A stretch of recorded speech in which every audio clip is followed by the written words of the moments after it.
Welcome. Welcome to the open floor. I'm Kyle. This is Remy. You see, we got a new little studio set up here. Kyle is a disabled gay veteran, as some of you may know, Well, and one of his those back things hurts. one of those things was true. Uh, one of those things was true. I'll let you all pick Yeah. which one you think it is. So yeah, we're still on our manipulation tip this week, and we're gonna hit you with some music manipulation. Seems Kyle's We're pretty prepped oh, for this discussion. we're going deep into music manipulation, and there's some aspects of the music industry that I think are officially like out of the realm of conspiracy and just generally common knowledge at this point, like payola, like pay to play. Like Okay. that's how the radio industry always worked, Mm-hmm. right? And then the Billboard chart ties into that, and then the goal becomes to get to the top of the Billboard chart, but that just means to push a message that someone's willing to pay enough times Okay. to play on the I think radio over uh, and over. Payola sounds like a really cool, like classic board game or something. I like that name. It's probably why it works so well. I would pay them just to play. Payola sounds like a half knockoff Monopoly life sort of game. Yeah, payola. Yeah, payola. Get your payola bucks. Right. It mobile game incoming. Yeah. Level 35 Ponzi scammer. Good Uh, idea.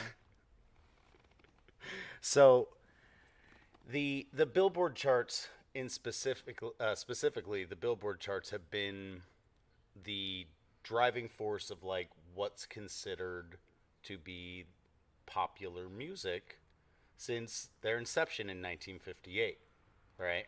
Yeah. Uh, it still matters. It still matters to touring artists. It still matters to how you can advertise yourself as an Right. artist and all those things. Um, so, what I did was I went and found just the Billboard number ones for like whatever time period for the first Mm, couple years of the charts, interesting. and then jumped ahead a few years, and jumped Do you ahead a know when few the charts years. started? 1958. Okay. In 1958 and 1959, there were so few songs being played on the radio. There was an entirety of like 6 songs on the whole 2 years of charts. Uh-huh. So I didn't bother. Okay. I didn't bother going into those. 1960 is where it starts to get interesting. Um, I'm ready. 1960, the first song to hit number one for the first 2 weeks of the year was a song called El Paso by Marty Robbins. Was it about immigration? You didn't study the lyrics before? El Paso. Oh, nice. So this is essentially a, a love song, what we would call a love song now, but the idea of what love is, and what a person is supposed to be willing to do for it Mm-hmm. is what I'd like to hone in on What do you here. think about bringing the laptop over here? So, Do we have room for that? so Right here in the middle, maybe? maybe. Maybe. Uh, from 30,000 feet above, I see it there below. A city with a legend, the West Texas city of El Paso, where long ago I heard a song about a Texas cowboy and a girl in a little place called Roses where he used to go and watch this beauty whirl. I don't recall who sang the song, but I recall a story that I heard. As I look down on this city, I remember each and every word. The singer sang about a jealous cowboy and the way he used a gun to kill another cowboy and had to leave El Paso on the run. I'm a little slow, so could you tell me what you garnered from them lyrics? Them there All right, lyrics. so right away, before we've hit the first chorus, Mm-hmm. we've established the notion that that killing a girl or killing a guy because you're Yeah. jealous of his relationship with a girl is something that people do, uh, or that you could or should do. Oh, Now the chorus, pussy kills. The chorus is just El Paso City by the Rio Grande. The cowboy lived and rode away, but love was strong. He couldn't stay. He rode back just to die in that El Paso sand. El Paso City by the Rio Grande. I try not to let you cross my mind, but still I find there's such a mystery in that song that I don't understand. But there's no mystery in like. You killed someone for her? Right. Yeah, that's there's no mystery in that, man. Do you think she still thinks about him? Yeah, I don't know. So the second verse, my mind is down there somewhere as I fly above the badlands of New Mexico. I can't explain why I should know the very trail he rode back to El Paso. Can it be that man can disappear from life and live another time? And does mystery deepen because that you think that you yourself lived in that other time? So now there's like a reincarnation message. Yeah, it sounds like some black magic fuckery. Sounds like some reincarnation message, which if you'd like to make the connection back to the murder, is a pretty moral justification for murder. We're all going to be reincarnated anyway. He's coming back. What's the big deal if you kill somebody? Somewhere in my deepest thoughts, familiar scenes and memories unfold. These wild and unexplained emotions that I've had so long, but I've never told. Like every time I fly up through the heavens and I see you there below, I get the feeling sometime in another world I lived in El Paso. So he's like relating to the murder cowboy. Yeah. So strongly that he's assumed the role of the murder cowboy in his head.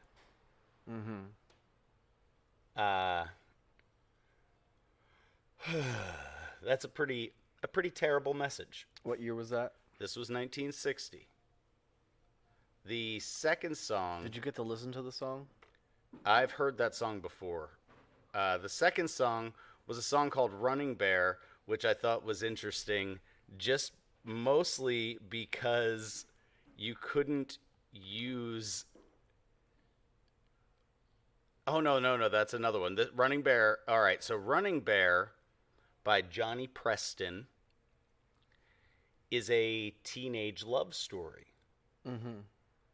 And in this teenage love story, it's worth being swept away by a raging river just to have one kiss. On the banks of the river stood Running Bear, young Indian brave. On the other side of the river stood his lovely Indian maid. Oh yeah, already this song couldn't exist in 2019. Because no one's brave? No, because you can't say Indian. Little White Dove was her name. Oh yeah, already. Nope, couldn't do that. Cultural appropriating, you couldn't do it. Little White Dove was her name. Such a lovely sight to see. But their tribes fought with each other, so their love could never be. So you got a star-crossed lovers story. So you're rerunning the Romeo and Juliet trope, right? Running Bear loved Little White Dove with love as big as the sky. He loved Little White Dove with a love that couldn't die. That's the repetitive message. He couldn't swim the raging river because the river was too wide. He couldn't reach Little White Dove waiting on the other side. In the moonlight, he could see her blowing kisses across the waves. Her little heart was beating faster, waiting there for her brave. Running Bear dove in the water. Little White Dove did the same. And they swam out to each other. Through the swirling stream they came. And as their hands touched and their lips met, the raging river pulled them down. Now they'll always be together in that happy hunting ground. I liked that they died together. That's a happy ending.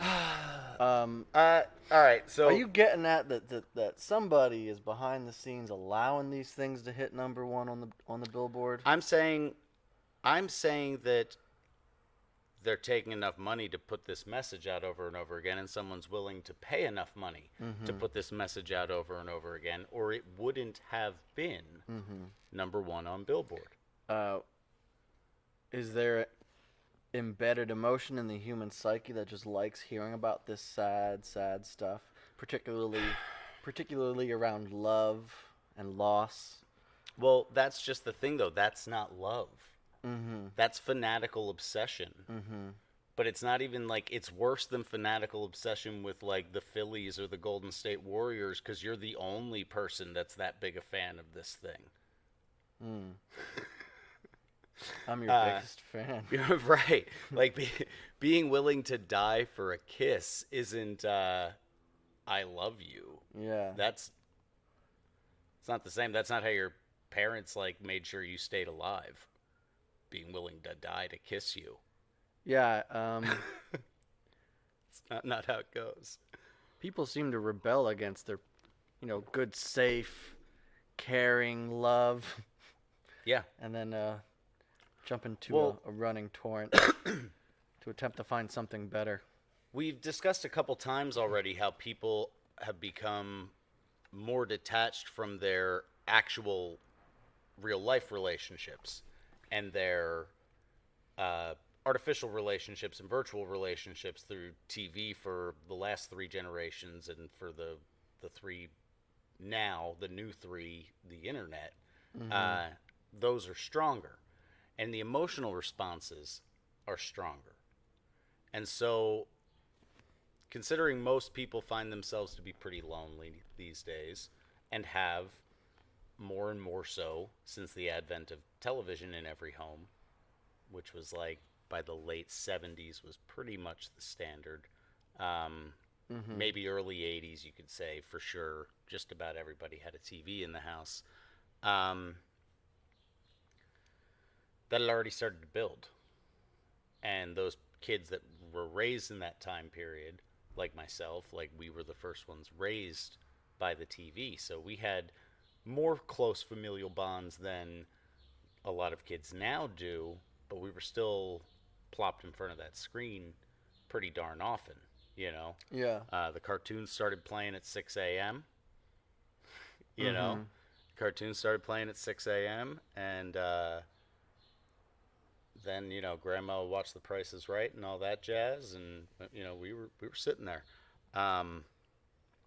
So to evoke an emotional response in people isn't terribly difficult because most people are so disconnected from their interpersonal relationships that it's hard to generate any emotional response that isn't like exasperation or frustration or something like that with the people that they're tired of being around. There seems to be a lot of play on longing for something that is unattainable or not unnatural, but just a bit foreign to whatever situation you're in. They're always trying to push you somewhere around the corner, something that seems romantic and maybe a little dangerous. Right. But the grass is always greener, so you go anyway, whether or not it's actually a healthy message. Yeah. Yes. So the next song to hit number 1 that year was Teen Angel by Mark Dinning. And this was one of those 16-year-old girl dies on the train tracks clutching the guy's class ring songs, right? But what's interesting about it is that it was written by Dinning's sister, who was 36 at the time, and performed by a 27-year-old man. Okay. Little weird. No, not a huge, no huge red flags or anything. No. Just a little strange that a 36-year-old woman would write a song about a 16-year-old girl being smashed to death by a moving train. I think that's the weird thing is that she Right. wrote the song, not that he performed it, per se, because a lot of people, whatever. He's a better singer, and that's just true. Sure. She sucked. But Like she's that old, and she's still longing so badly for whatever this guy that scorned her. Like, that's Well, obviously the she was story there. married too because she co-wrote it with her husband. Oh, well, no, I mean, it wasn't about him. It was about some other guy that plugged her. Or like, maybe her, maybe she had something on the side, and it was that fell apart because of a younger woman. Maybe he was so jealous. blind? I don't know. I'm just saying Maybe. that was the strange part of that one. It's pretty dark. Just weird that it was a an approaching middle-aged woman writing a song about a teenage girl. I mean, I'm not familiar with the lyrics. Like, why was she on the train tracks to begin with? Did this guy The car break her heart? No, the car broke down there. And he got out. No, she was driving her own car. Oh, okay. You know, yeah. Okay. Yeah. Okay.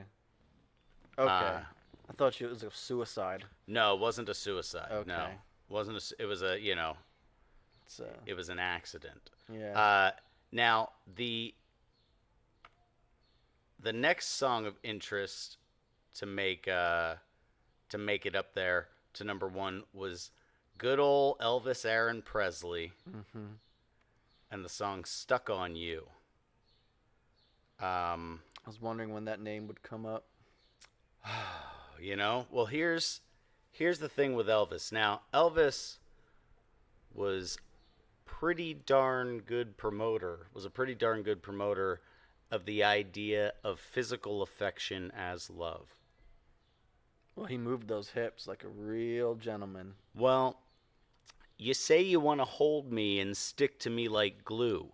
Well, hearing's deceiving and seeing's believing. Make me know it, do. Come on now, make me know it. Well, go ahead and show it. I say hearing's deceiving, seeing's believing. Make me know it, do. That is the classic form of asking for nudes. That's 1958 asking for nudes. Yeah. Yeah. Dump Prove them it. out. Just dump them out. Like, Yeah. if you really love me, Yeah. you'll show me that box. Right. So And he's Elvis, so you comply. Let's be right. real. So Elvis was really interesting because Elvis could appeal to all kinds of things, right? So here, Elvis is kind of setting that time period's blueprint for the pickup artist alpha. Okay. Well, don't just say you love me, baby. Come on and show me. Johnny Bravo. So he's setting that up, right? And now, obviously, Elvis was marketed to 12 to 22-year-old women. That was like the target demographic of Elvis Presley. Still, I think most music today is marketed to just about the same group of people, right? A little younger now. Yeah, they pushed it a little younger to a little older now because emotional children. So now it's like 9 to 24 instead of 12 to 22. Yeah. But I think my channel should be a bit higher. Your mic's pretty close, and I can't get mine any closer. Check. Yeah, I think that's better now. okay. So to the 12 to 15-year-olds that are super impressionable and hormonally charged at that time period, now the one guy in the world that they really want to do these things with is telling them that's what they have to do. Yeah. Right? So he's covering that angle as well. But as we delve into some more Elvis songs Okay. that hit number 1, you'll see that Elvis also set the other end of the spectrum of the male sociosexual hierarchy. Okay. Not only did he set the bound and the benchmark for what the pickup artist alpha of his time period was, but he also sold the story of gamma wish fulfillment. Okay, this is very interesting. Are you familiar that he wrote his songs at this time? Or a lot of these songs that you're going to be This showing song me? was written by Aaron Schroeder and Leslie J. McFarland. And I'm just Okay. going to put this right out here. In a lot of these, you're going to see Jewish Americans as the writers. Okay, so do you think that these beautiful young stars are just being used, basically? So Elvis is singing because he's getting some money, and he's getting the attention that he always wanted. Probably could care less about the messages he's sending as long as it's working, right? Correct. Yeah. I mean, look at maybe he did care when it hit him. Maybe he was 20 and he had the world handed to him on a silver platter. And by the time he was 40, he was eating whole whole loaves of bread with 2 jars of peanut butter, 4 bananas, and 3 pounds of bacon fried together, That is an interesting change in his life. and isn't trying to kill himself it? Right. on a pretty regular basis. So maybe he did know what he did. Maybe he didn't. I don't know. Yeah. But I mean, this does seem to be a trend with a lot of ultra famous musicians, doesn't it? Especially ones that become famous pretty young. He at least didn't find the fulfillment he was looking for.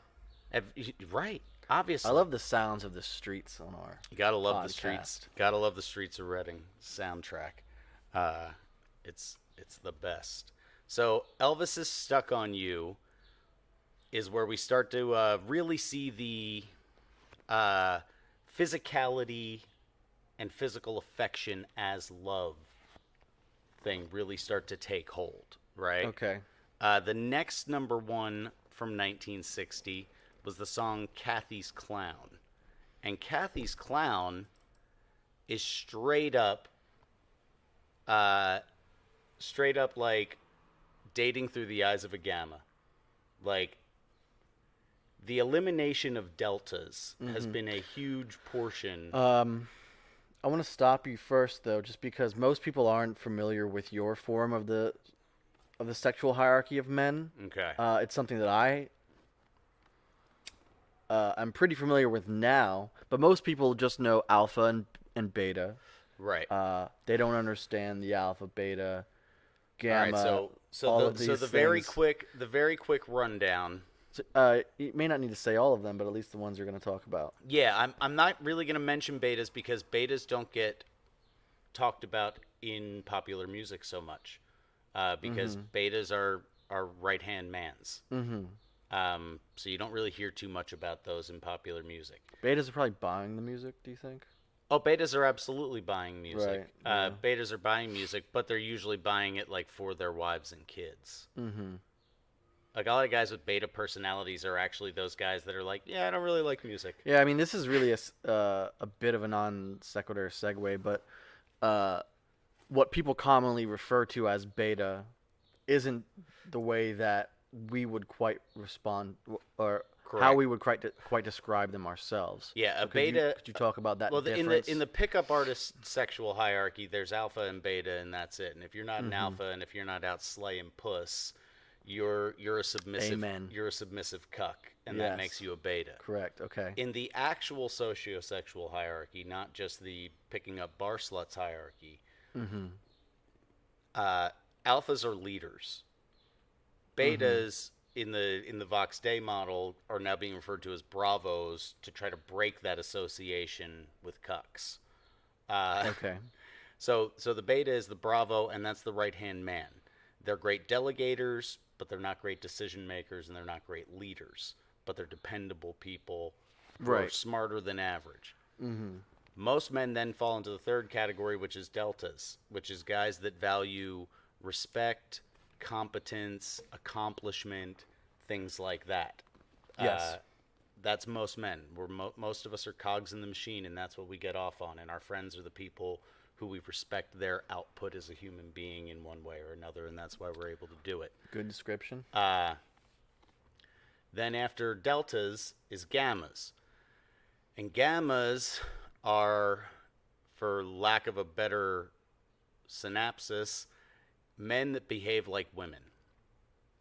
Men that think more with emotion than with reason. And they often have what Vox likes to call a little special king syndrome. Where once everybody finds out how great I am, I'll be in charge for sure. Well, imagine a person who's walking around thinking like that. And this is also men who are afraid of failure so much because they usually have a father that teaches them that any failure is failure for life. So they're always the guys that have to win no matter what. The best example is like the one where it's like the Chad picks the squirmy little weasel kid up and hangs him up by his underwear on the locker, and the little weasel kid is like, "Joke's on you, I came." Yeah. That's the gamma. He's got to example. win. No matter Yeah, what, yeah. he's got to twist it into a way where he somehow won. Okay. And a lot of times they end up being subject matter experts because that's their way of like finding value, because they generally, Yeah. a lot of them don't have the physical attributes or the the type of mindset that it takes to be like to have mechanical close. aptitude or something like that, so they become subject matter experts. Mm-hmm. They also are the types of guys that like if somebody doesn't respond to a text for 12 minutes, the gamma is the guy that's going to be like, well, fuck you then, bitch, blah blah blah blah blah. Yeah, yeah. That's the Yeah. gamma. Unfortunately, there's way more of them than there used to be, and this is Right. part of Okay. why. Are there anything else that you'd like to touch on? Quick Well, on and that. the only thing that's left is omegas, and nothing really speaks to omegas except like black metal and shit like that, because omegas are dudes that are outside the hierarchy, either by financial status, Yeah. grooming, whatever. Like they're just outside. Black of pill it. basement dwellers, gammas Yeah. that turn into school shooters. Yeah. Okay. Yes. That's the omegas. The complete basement dweller meme Yeah. is the omega. Just they're outside of the hierarchy. Okay. They can't fuck with society, and women won't touch them. Okay. Good. I think that was a good, So, good brief description. so of those Kathy's things. clown is dating through the eyes of a gamma. Don't want your love anymore, don't want your kisses, that's for sure. I die each time I hear this sound. Here he comes, that's Kathy's clown. I gotta stand tall, a man can't crawl. When he knows you're telling lies and he hears them passing by, he's not a man at all. Don't want your love anymore, don't want your kisses, that's for sure. I die each time I hear the sound. Here he comes, Kathy's clown. When you see me, shed a tear, and you know that it's sincere. Don't you think it's kind of sad that you're treating me so bad? Or do you even care? So,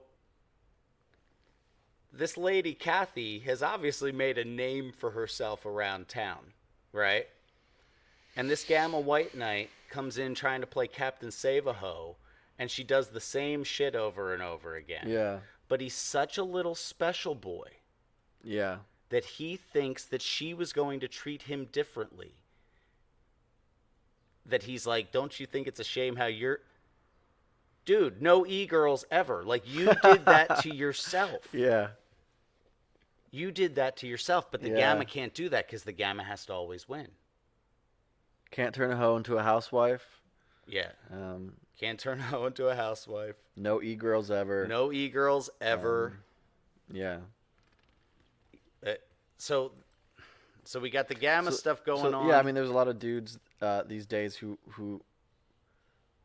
live that clown life. They are Kathy's clown, and maybe Kathy is named Deja now or Sure. something like that. Doesn't matter. Think how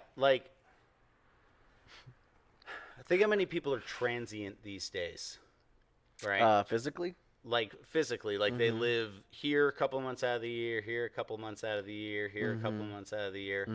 Think how many dudes are like willing to put up with 4 months of a year with a woman.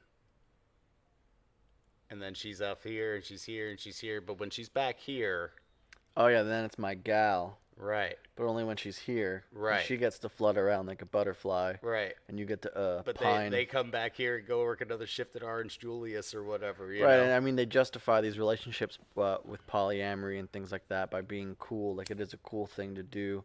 When in reality, I think for most people, it's no way to live and it's no way to establish yourself as a human being.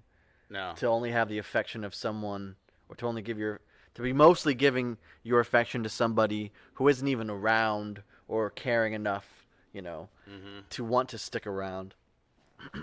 Yeah, that's like, it's really like one step up from sex doll. It really is. Like, Yeah. it's one step up from sex doll and maybe like, a step and a half up from e-girl. Yeah. It's really not Yeah. much different. I was having a conversation with somebody recently, and they were talking about they were working in California, and the people out there were all like, they were all poly, and even they themselves, though they claimed for it to be a choice, they were miserable. They knew they were miserable, and they'd say that because they're like, yeah, like I get to bang who I want. But the girl that I really want, is banging someone else and it hurts my feelings. Right, So right. I'm gonna cover that up By and banging. I'm gonna do drugs or I'm Yeah. going to try to fuck someone in the temporary until that person comes back and shows me their affection. It's But so they won't admit that transparent. it's wrong Right, because that's how they think they're gonna get the chick. right, Because that's what the chick tells them they want. right. But that girl doesn't fucking know what she wants, or she'd pick something. you know. I mean, you know, most people know She ain't what coming they've been, back, what dog. they've been told to want. Yeah, sure. Most people know what they've right. been told to want, Right. and it's just the nature of the fucking beast. I'm not gonna apologize for it. Women are more likely to follow a group. Men are more likely to be an individual. Like, so if the group is being told that they're supposed to want this, Right. it's easier for them to think that they're supposed to want it. Sure. Well, it starts with the women following the group of popular culture. Women are more likely to follow popular media. Popular media is pushing less of a nuclear family, more openness to frivolent sexual encounters. Uh-huh. So women think that's what's neato. That's what's neato. That's what's cool. So they just be poly because that's what it seems like the most agreeable thing to do to be a part of the group. And then the men who are emasculated due to the fact that they have they just have no foundation to be a whole person. They then follow the woman's lead Mm-hmm. in thinking that if that's what she wants, that must be what I want as well. Well, even if it's not what they want, if that's what she wants and I want her to want me, and I have Correct, no yeah. real way to demonstrate value because I can't provide resources, I can't offer any sort of protection, I can't offer reason, I can't offer any of those things, I have to demonstrate value to her by constantly agreeing with her. Mm-hmm. You know, that's Yeah. that's the trap. Now, all right. So the next thing to hit the top in 1960 was good old Connie Francis, "Everybody's Somebody's Fool," and you know, country music used to hit #1 on the Billboard charts. Isn't that something? Back then there was country, swing, bop. There was a little rock and roll. you So- know? There weren't too many genres going around back then anyway. "Everybody's Somebody's Fool" sets the tone that promiscuity and infidelity are just what we do. Okay. "The tears I cried for you could fill an ocean, but you don't care how many tears I cry. And though you only lead me on and hurt me, I couldn't bring myself to say goodbye. 'Cause everybody's somebody's fool. Everybody's somebody's plaything. There are no exceptions to the rule. Everybody's somebody's fool." Sad. That's Sad and true though in many ways for many people. So people are Except- hearing this shit and Except think that at that time, it wasn't. you think that this is the spawning of this If it behavior in if it- humanity by if being it was having it pushed to the not billboard? not in humanity, but in American cultural behavior. So let me get down to some logic of this, and how are these numbers chosen? Why is this #1? Is it due to sales? Received the most plays. Billboard is what got played on the radio the most. Is it because through people requests and plays? So right, people are requesting it. Right. Is part of the deal as well. Right, but- so to think that they're spawning this kind of behavior by trying to lead people.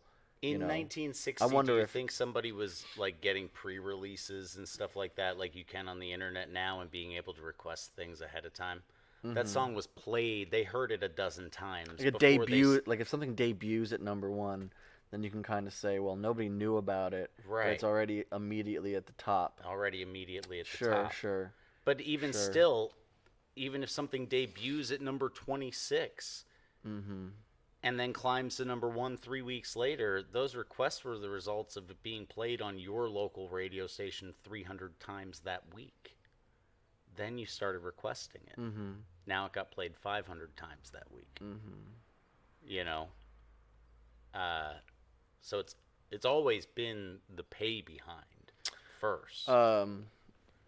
So what is it about the music that enraptures people? Because, you know, in theory, this song could come out at number one, but it's so bad no one would want to listen to it, which isn't happening, obviously. So there's We something could look about at some current ones. I don't know about that. yeah, but I mean, there's something enrapturing about the music. Sure. If I'm stuck in a place like, dude, I was on a hike this weekend, and fucking girls just want to have fun was stuck in my head most of the time I was out there when I wasn't thinking about something more productive or talking. It just kept popping up because it was on the radio in the gas station that morning that I stopped in for gas and some food. That's it, and that's all it took. And now I'm like, yeah, girls just want to have in the morning lights. Listen, You gotta live you know your why? life right. The riff. Fortunate one. Dum, boom, boom, boom, boom, boom, boom, boom, boom, boom, Right. boom, boom. So they're harnessing these boom, tactics. Boom, boom. Yeah, we're harnessing the tactics. Like, all right, that song in particular. Mm-hmm. And now we're diving into like the musical magic of the riff. Okay. Doom, doo, doom, doom, doom, doo, doom, doom. How is that any different than a polka beat? Doom, doom, doom, doom, doom, doom, doom, boom, boom, boom, boom, boom. How is a polka beat any different than most South American folk beats? Mm-hmm. Right? Yeah. So, fourths and fifths, right? 1-4 or 1-5, ears like that. That's been established. Nobody has to find that out anymore. Nobody's had to since we figured out how to make noises. Boom, boom, boom, boom. Ears like it. It's pleasant. In quarter notes is just enough to swing your hips and then not enough to overload your brain. Okay. Right? Yeah. So ears find it pleasant, hips find it movable, and bam. Okay, so then you use that, which is just maybe it came from. That's just what works. Let's not try to. I'm not gonna dive that deep because I'm not a fucking music theorist. But then you attach that, which it speaks to something inside the human soul. Those beats, because they've been around so long, and then you attach that to the message of girls just want to have fun, which is girls don't need any responsibility. They don't need any goals or cares. They just need to have fun. Yeah. Yeah. And don't forget the really gross part of that one. Oh, daddy dear, you know you're still number one, but girls just want to have fun. Listen, I'm going to disrespect all your rules and not live any bit of the life you tried to build for me. Yeah. But you're still the best, daddy. Yeah, yeah. You're still the best. I still love and respect you. No, you don't. You're actively disrespecting him. Yeah, yeah. So now we're painting the picture that disrespecting your father is still respecting him, right? And we're also painting the picture that saying something means you did it. Well, there's respect of the self before the respect of the higher power. That's basically what it is. You know, if you're respecting your own desires, then it doesn't matter what your dad thinks. Yep. Because he can shove off if he doesn't like it. You know, you're leaving the door open, daddy dearest. I still love you. But if you don't accept it, you think she's going to go home for Thanksgiving anymore? Daddy's little girl will be all grown up. Right. Right. So, yeah. Yeah. That's exactly the sort of thing we're talking about here. Now, some of these songs that hit in the early years were also 1960 also Itsy Bitsy Teeny Weeny Yellow Polka Dot Bikini. What year was that? 1960. Oof. Hit number one. I think the bikini came out in popular culture as just a attire sometime around then. Like the bikini was invented in the late 50s, I think. I don't know if that's correct or not. We can Google that some other time. We could find out, but it certainly it's around that era. It certainly wasn't popular in American culture outside of fringe elements of California culture until the 60s. Women wore one-piece bathing suits. Modesty was important to most people. Okay. That was part of our national identity. Now, a lot of this idea of everybody's unfaithful and everybody's promiscuous and la la la la. World War II was a huge aid in that. All the boys were out fighting. World War II broke up a lot of families in all the ways that a war does. Uh-huh. And so 1946, right? 1946. It's pretty strange. It's the highest spike in divorce rates. Let me see. Oh no, I didn't save that one. The highest spike in divorce rates was 1946. And then it plummeted back down. Like, the American divorce rate was low. They were forcing women to divorce their dead husbands. Did you know that? Right, which is a huge part of it. But there were also women men that were coming home to women who had already shacked up with someone else. I was kidding about that. I don't know. Did that really? happen? I thought that was real. No. I don't think that sounds ridiculous. I don't think you have to get a divorce when someone's dead. Unless they're MIA. No, I'm pretty sure if you know they're dead and you got the dog tags, I'm pretty sure they let you off the hook for that one. Anyway, but when, men were coming home. Fibbing. Men were coming home to women that had shacked up with somebody else, or men were taking a woman overseas and abandoning their families. Yeah. Whatever the case. But prior to 1946, the American divorce rate never got above 18%. 46, it spiked to like 37%, and then it went back down below 20 for another 10 to 15 years.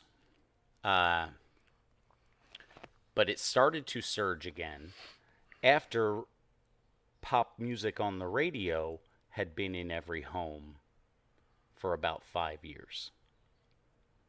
Okay. Because it was the early 80s till everybody had a TV, but it wasn't like it was the late 60s till everybody had a radio. Some people still lived without radios until the 60s. People find that hard to believe, but it was like the late 60s till everybody had a radio. But by that time, that's when things really started to jump up. And now they've actually started to go back down, divorce rates in America. But that's due in part to the fact that less people are getting married. So the people that are getting married now are getting solidly married. But there's so few. Right. But there's so few. So it has dropped back off, but so few people are getting married, and part of that is this message of promiscuity and infidelity and polyamory and everything else that's existed through all this stuff. And what's really interesting is when you get up to, let me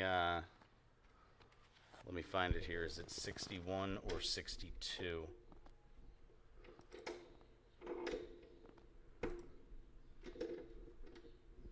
Oh, no. Okay, so 61 is when we start to see Elvis playing his pickup artist role at its finest with "Are You Lonesome Tonight?" Okay. Which, are you lonesome tonight? Do you miss me tonight? This is a broad that he sprayed and prayed with, right? Yeah. And now he's like, trying to make the hookup happen again. But he's not trying to, be with her. And in the meantime, she went running into the arms of several other fellas to try to forget the spray and pray with more spray and praise. How many times have we seen that play out? How does that work out for people? That's how a lot of relationships go, really. Right. I know far too many people for around a decade that have been in multiple relationships and single for less than a month in 10 years of knowing them. Yeah, I've known plenty of women who say like, I just don't do well being single. I just can't be single. Can't be alone.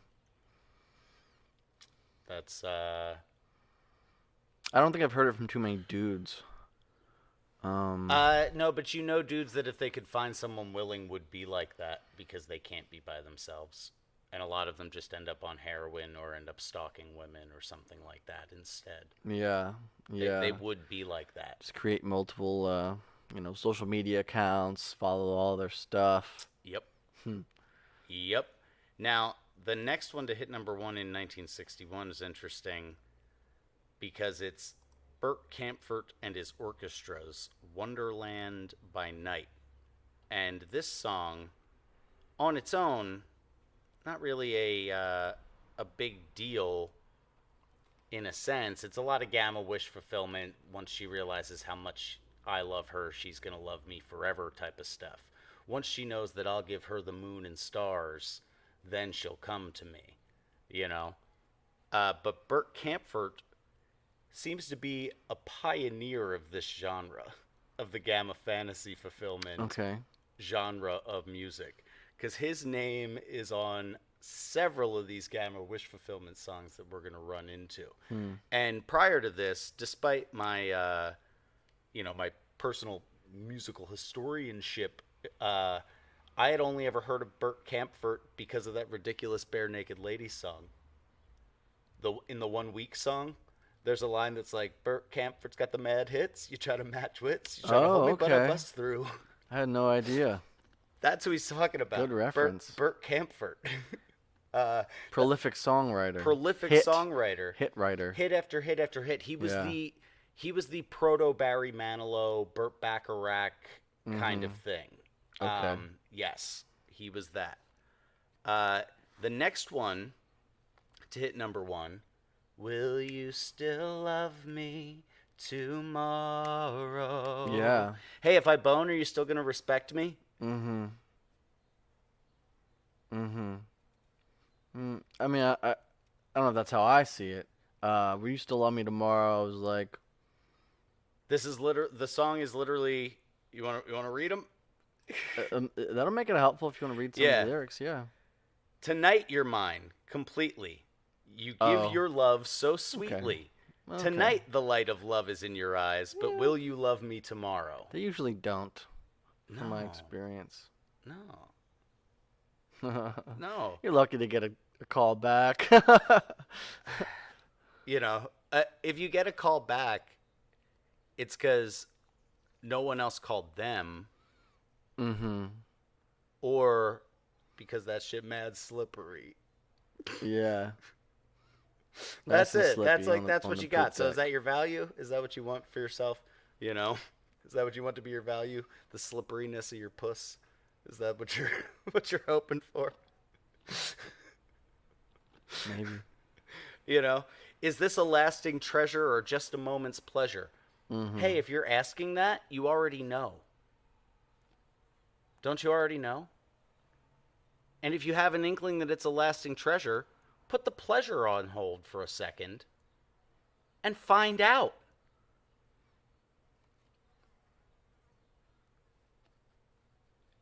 It sounds fantastic. Right? Yeah. Sounds like what you should do, Doesn't that sound like the reasonable thing to do? Tonight with words unspoken, you say that I'm the only one, but will my heart be broken when night meets the morning sun? She won't even be there anymore. She's gonna sneak out the bedroom. But see, this too. All right, this is also complete removal of agency. Oh, and by the way, Carole King,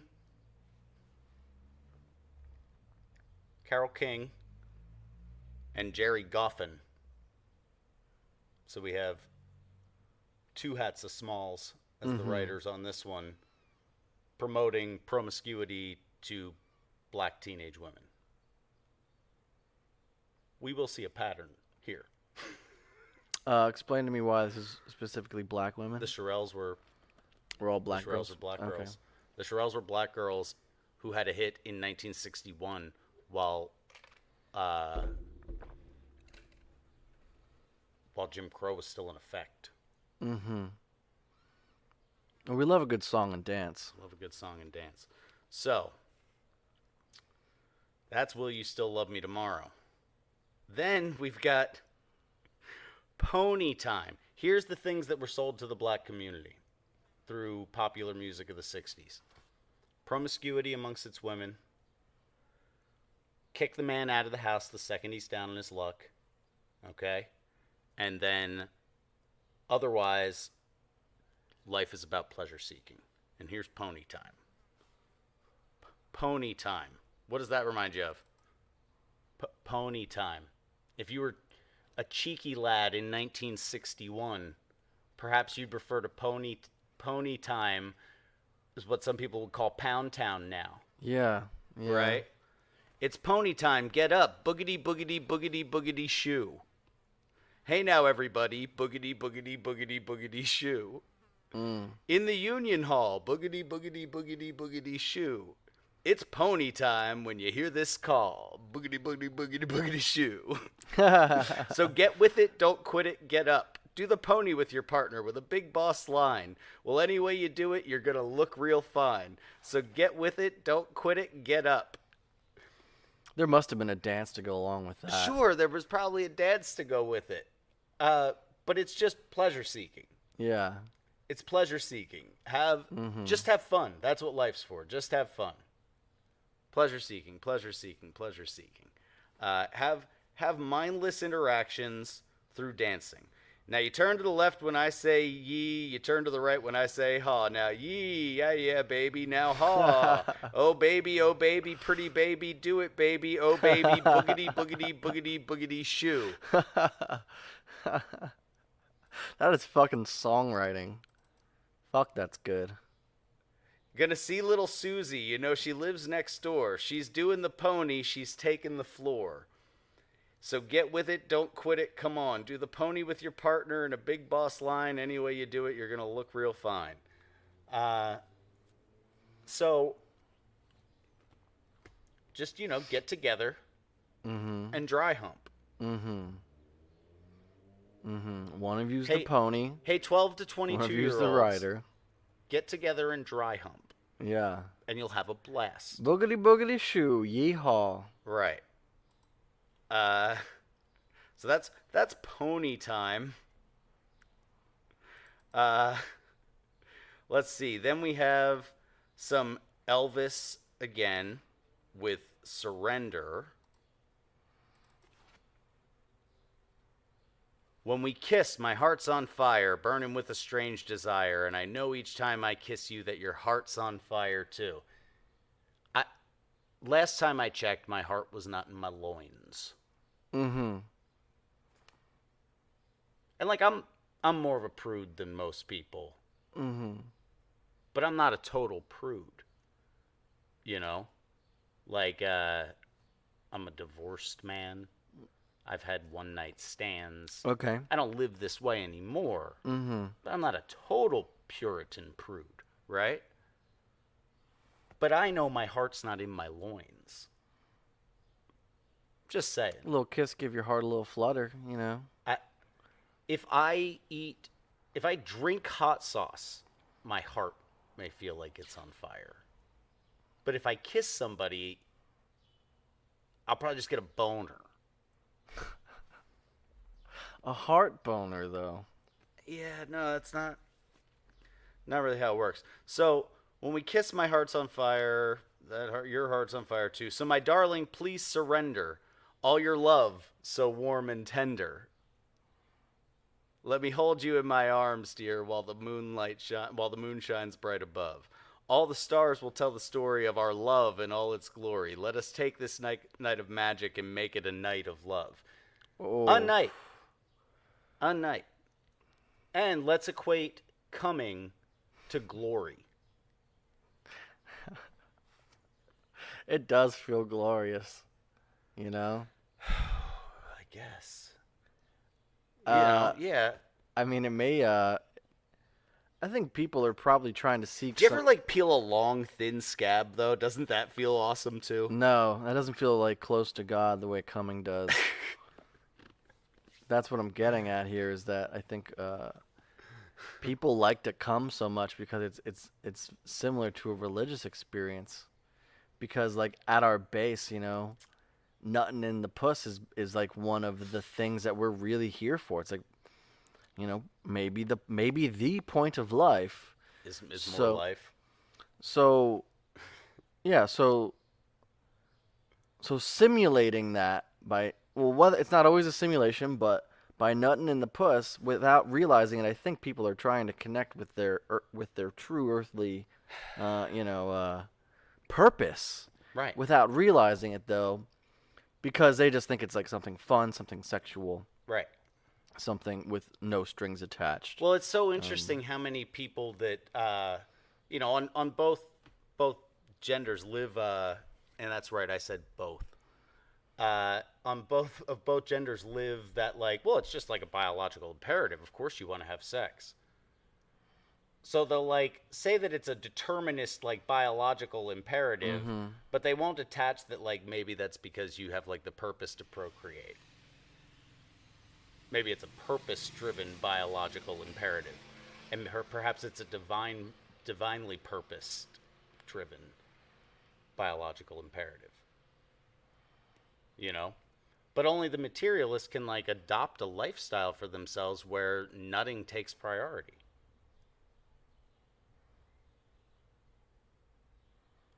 It's kind of hard. It's kind of hard to do that otherwise, unless unless your religion is sex magic or something like that. Well, when people are coming, oh God, oh God, oh God, I'm coming, Jesus Christ. Yeah. Do you think Muslims call out to Muhammad as they come? Allah. I don't know. I don't know. I've never heard a Muslim come. I'm, Yeah. pretty glad actually. I don't. Just a thought. The less men I hear come, the better. So I think I can safely say that I'm not psyched about that. Now we head to Mr. Del Shannon. You know the song, the Tom Petty song, "Running Down a Dream." Yeah. That song was based on Del Shannon's "Runaway," and Del Shannon's "Runaway" is Kathy's clown for the drive down the highway demographic. Okay. Okay, so it's the spiteful Gamma who tried to play Captain Save-A-Ho all over again, and she did what she does, and somehow it's her fault, even though you already knew about her. And when you say drive down the highway, it's just like a faster tune? Well, it's like literally about like scouring the highway for this runaway girl, like. Okay. But that whole idea of America in the 60s of like the interstates finally connecting everybody and you could go anywhere and that was freedom, like that was still heavy in that time I period. see what you're saying. So the car culture kind of appealed to that. Yeah, highways. Okay. The next one to hit was a song called "Mother-in-Law" by Ernie K. Doe, another song aimed at the black community, painting your mother-in-law as your worst enemy. The worst enemy of the black man is his mother-in-law. Mm-hmm. This is still in 1960? This is 61. Okay. The next one after that was Ricky Nelson, and Ricky Nelson was the first Justin Bieber. He was a TV star as a teenager that spun into a music career. Yeah. He was the proto Justin Bieber. Okay. Younger than Elvis, a little more wholesome because he was on Ozzie and Harriet. He was Ozzie's kid, But even he in the heartthrob role is playing the alpha pickup artist. So it's like the classic male version of Hannah Montana kind of vibe. Yes. Yes. Miley Cyrus. Yes. Billy Ray thought he had a good one going. No, nothing new under the sun. Hannah Montana is Ricky Nelson. Okay. I'm a traveling man. I've made a lot of stops all over the world, and in every part I own the heart of at least one lovely girl. Mm-hmm. Conquest. But again, not just conquest, but the equation of physical acts to love. and I've said this before, and I'll say it again because it'll never not be true. If you participated in physically intimate behavior with most of the people you love, it would be a crime. Mm-hmm. They are not one and the same. Yeah, I love my dog. That should be a crime. I did say people, and the first thing you said was dog, though. Oh, I don't. That's interesting. I don't know many people. Now, another just thing that's me and the interesting dog. about Travelin' Man. Now, remember, this is as approved as you get. Ricky Nelson was as approved as you get, right? Right. Like, yeah. no two ways about it. I got a pretty little senorita waiting for me down in old Mexico. If you're ever in Alaska, stop and see my cute little Eskimo. Oh, my sweet Fraulein down in Berlin town makes my heart start to yearn, and my China doll in old Hong Kong waits for my return. Pretty Polynesian baby over the sea. I remember the night when we walked the sands of Waikiki. So already a ton of terms that couldn't be used today, which I love. Yeah. I love that. But Yeah. but we've got the biggest teen star in the world at this point, right? Yeah. Promoting what here? Colonizing that pussy. Colonizing that pussy interracial relationships. Yeah, sure. I can see that. Right. Interracial relationships. Normalizing it, no matter And- where you go. And Right. the most approved dude on the planet, Ricky Nelson, Mm-hmm. 4 years before immigration into America, Mm-hmm. the laws changed and the floodgates start to open from Mexico. Mm-hmm. The first line in this song that isn't the chorus is "I got a pretty little senorita waiting for me down in old Mexico." I mean, it's always been a good way to slip it in there because I think that people, they are looking at it as like a male conquest thing, and we're kind of like we kind of Right. applaud dudes. You know, if you can go to, Texas, you can go to El Paso, you can go to the China, and you got a girl in every town. That's almost something to applaud in popular culture. You know. Well, we made it that, sure. But again, he's not talking about sticking around in those places, no. having babies with them women's, No. raising them He's child. certainly not talking about making honest women out of them. That's not the case with this one little bit. So the next one, let's see.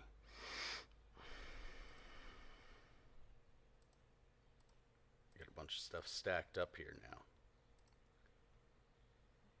So the next one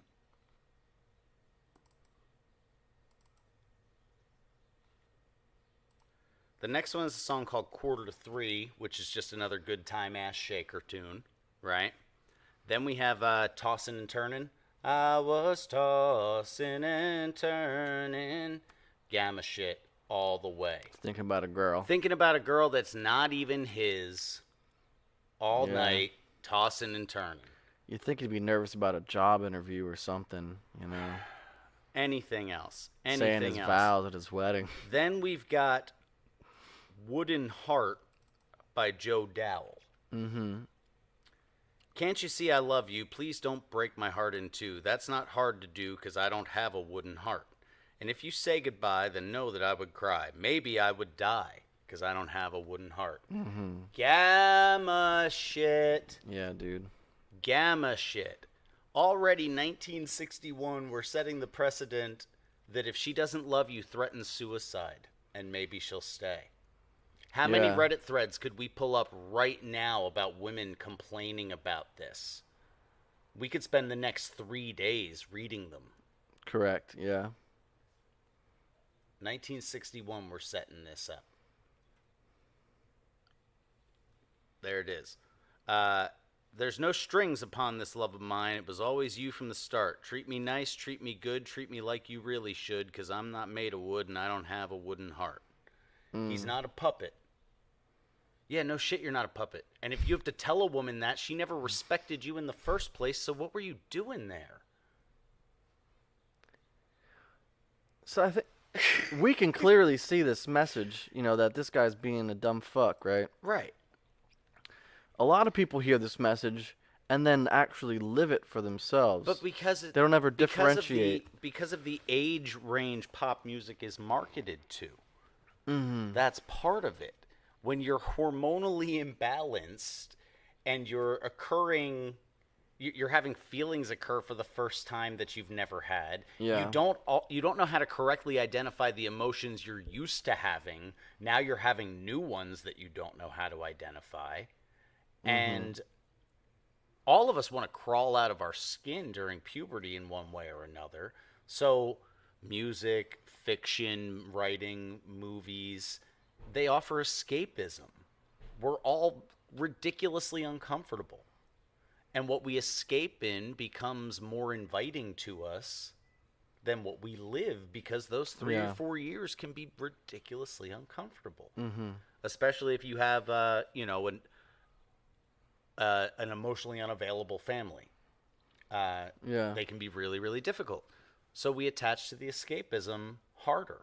So people end up living these ideas because they started hearing this idea when they were 12 and they couldn't talk to anybody and nobody would listen to them. And everything else they had to listen to was shit they didn't want to hear from a parent or a teacher or whatever. Now they just get to listen to what they want to, and it makes them feel something different than what they feel all the time. So they latch on to it. I'm going to ask you a personal question. Sure. Were you a late bloomer? Was I a late bloomer? Yeah. Physically? Puberty, yeah. No. Okay. Not particularly. Uh-huh. I was maybe approaching 13. First time I roped a jet. Yeah, thick ropes, dude. But I was like, I was True. 12 and change, over 12 and a half, Okay. but not like up against 13. Yeah. So not a particularly late bloomer. Yeah. I had like real facial hair by 17. I was going bald by 18. Yeah. So I wasn't I know the trouble. a particularly late bloomer, and I was also a young heathen, because by 14 I was already in my I'm smarter than everybody because I'm an atheist phase. Oh. Classic. It's like how all of them are in the early days. Yeah. Some of them are pretty humble, but not too many. Right. I mean, it's got to be tough when you got the world figured out, though. To be honest. When you have the world figured out Yeah. in such a short time, It's hard not. it's really hard to not condescend to everyone else. So I was a little heathen. So I also I lost my virginity like a few weeks after my 14th birthday. So not only was I like not necessarily a late bloomer, I was also not late into putting that to action. But I also had like this ridiculous notion of, this hopeless romanticism, die on your sword for a woman type of fucking mentality too, because of the music that existed. I was 13 when Kurt Cobain committed suicide, and I had a guitar a year later. I'm not going to pretend that I wasn't wrapped up in that. I'm not going to pretend that I didn't at times amplify my own situations to align with that idea that was out in that music. With that idea of just self-loathing and self-degradation and, love being akin to pain. That was like the running theme through there, through a lot of that early 90s music. Yeah. The heavier, the heavier alternative, it was love is pain kind of stuff. And since love is pain, it's got to be like worth dying for, or it's not worth anything. Yeah, I mean, as things have progressed too, it's like either love is pain, or love is sex, and just like girls. Oh, we'll get there. Now, the one anomaly Mm-hmm. of the first 4 years of Billboard charts that wasn't a song about either pleasure seeking or gamma wish fulfillment or promiscuity, right?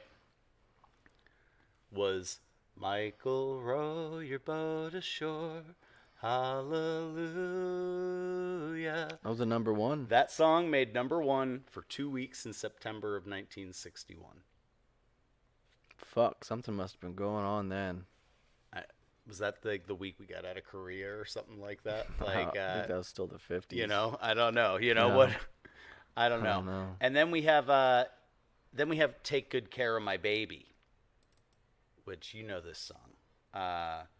My tears are falling because you've taken her away, and though it really hurts me so, there's something I've got to say. Take good care of my baby. Please don't ever make her blue. Just tell her that you love her. Make sure you're thinking of her in everything you say or do. What a cuck. I don't recognize the songs because you're not singing them. Sing it for me. Just trust me. You've heard this song before. Put a rainbow all around her. Don't let her see a cloudy sky. So this broad left him. Yeah. And he's still like, oh, I'm just going to want all these nice things for her. And when she hears that I want all these nice things for her, then she's going to come running back. Always. They always do, right? Oh, They always do. You know, that's one of my favorite hardtimes.net headlines ever was ex-girlfriend hears that song you wrote and changes her mind. Man, I wonder if that's ever happened in real life. Maybe with idiots. I've sent that. Maybe with idiots. So that's Bobby V. I sent her that fucking mixtape. telling dudes to be cucks. As we push forward a little bit now to 1965, we got "I Feel Fine" by the Beatles. I'm in love with her and I feel fine. Yeah. Pleasure seeking though. Pleasure seeking notion of love, right? Then we got "Come See About Me" from the Supremes, again pushing promiscuity to black teenage girls, right? Then we've got this one bugs me. I never thought about the lyrics of the Righteous Brothers. They're called Righteous right in their name. And I always loved the Righteous Brothers because I love harmonies. Okay. I think you can attest Harmonies being are good, in a band yeah. with me that I like harmonies. Yeah. You've Lost That Lovin' Feelin' Oh. is just sex as love. And it's fantasy bubble as love. That constant cortisol and dopamine release of a new attraction. Yeah. They're talking about when that's over, it's over. You've lost that lovin' feeling. Oh, that lovin' feeling. Yeah. Love isn't a feeling. Love isn't a feeling. Love is actions over and over and over and over again with someone else's interests in mind. That sounds exhausting. Yeah. Yeah, that's why you're supposed to have a reciprocal partner in it. Okay. You know? That's new to me. Right? It's a new idea. Isn't that something? Isn't that strange? Your Beatles, the fact that, what was the Beatles song again? Say that. I Feel Fine. That reminds me of a story in my own life. You know that song, She's Got a Ticket to Ride? Yeah. So, I was like trying to bang this chick in college, but she had a boyfriend, like a long-term boyfriend who she ended up marrying later. But I would kind of hang around her because they were on the rocks, you know, whatever he did, she wasn't into it. And I don't really remember the details, but I know I really wanted this broad. And then, like the one night, something happened and whatever. I don't know if she stood me up or something like that. And I was so shook up I couldn't sleep. And then early the next morning I got up and I drove around in my car, you know, just because, you know, driving helps you relax a little bit. And that song was on the radio. She's got a ticket to ride. Oh, she's got a ticket to ride. She's got a ticket to ride, and she don't care. And I was like, God damn right she don't care. Yeah, she don't care. It's fucking bitch. She don't care. She got a ticket to ride. You gave that. I you gave her that a thought fucking pass. ticket. Yeah, you gave that thought a pass. Yeah. Wait, no e-girls ever. No e-girls ever. I mean, Look, she was an IRL girl, but here's the thing that, like, I think a lot of men need to come to terms with. There's not a whole slew of us that think all that highly of ourselves, right? And women can smell that a mile away. And that's part of why they leave you alone in the fucking first place. Okay?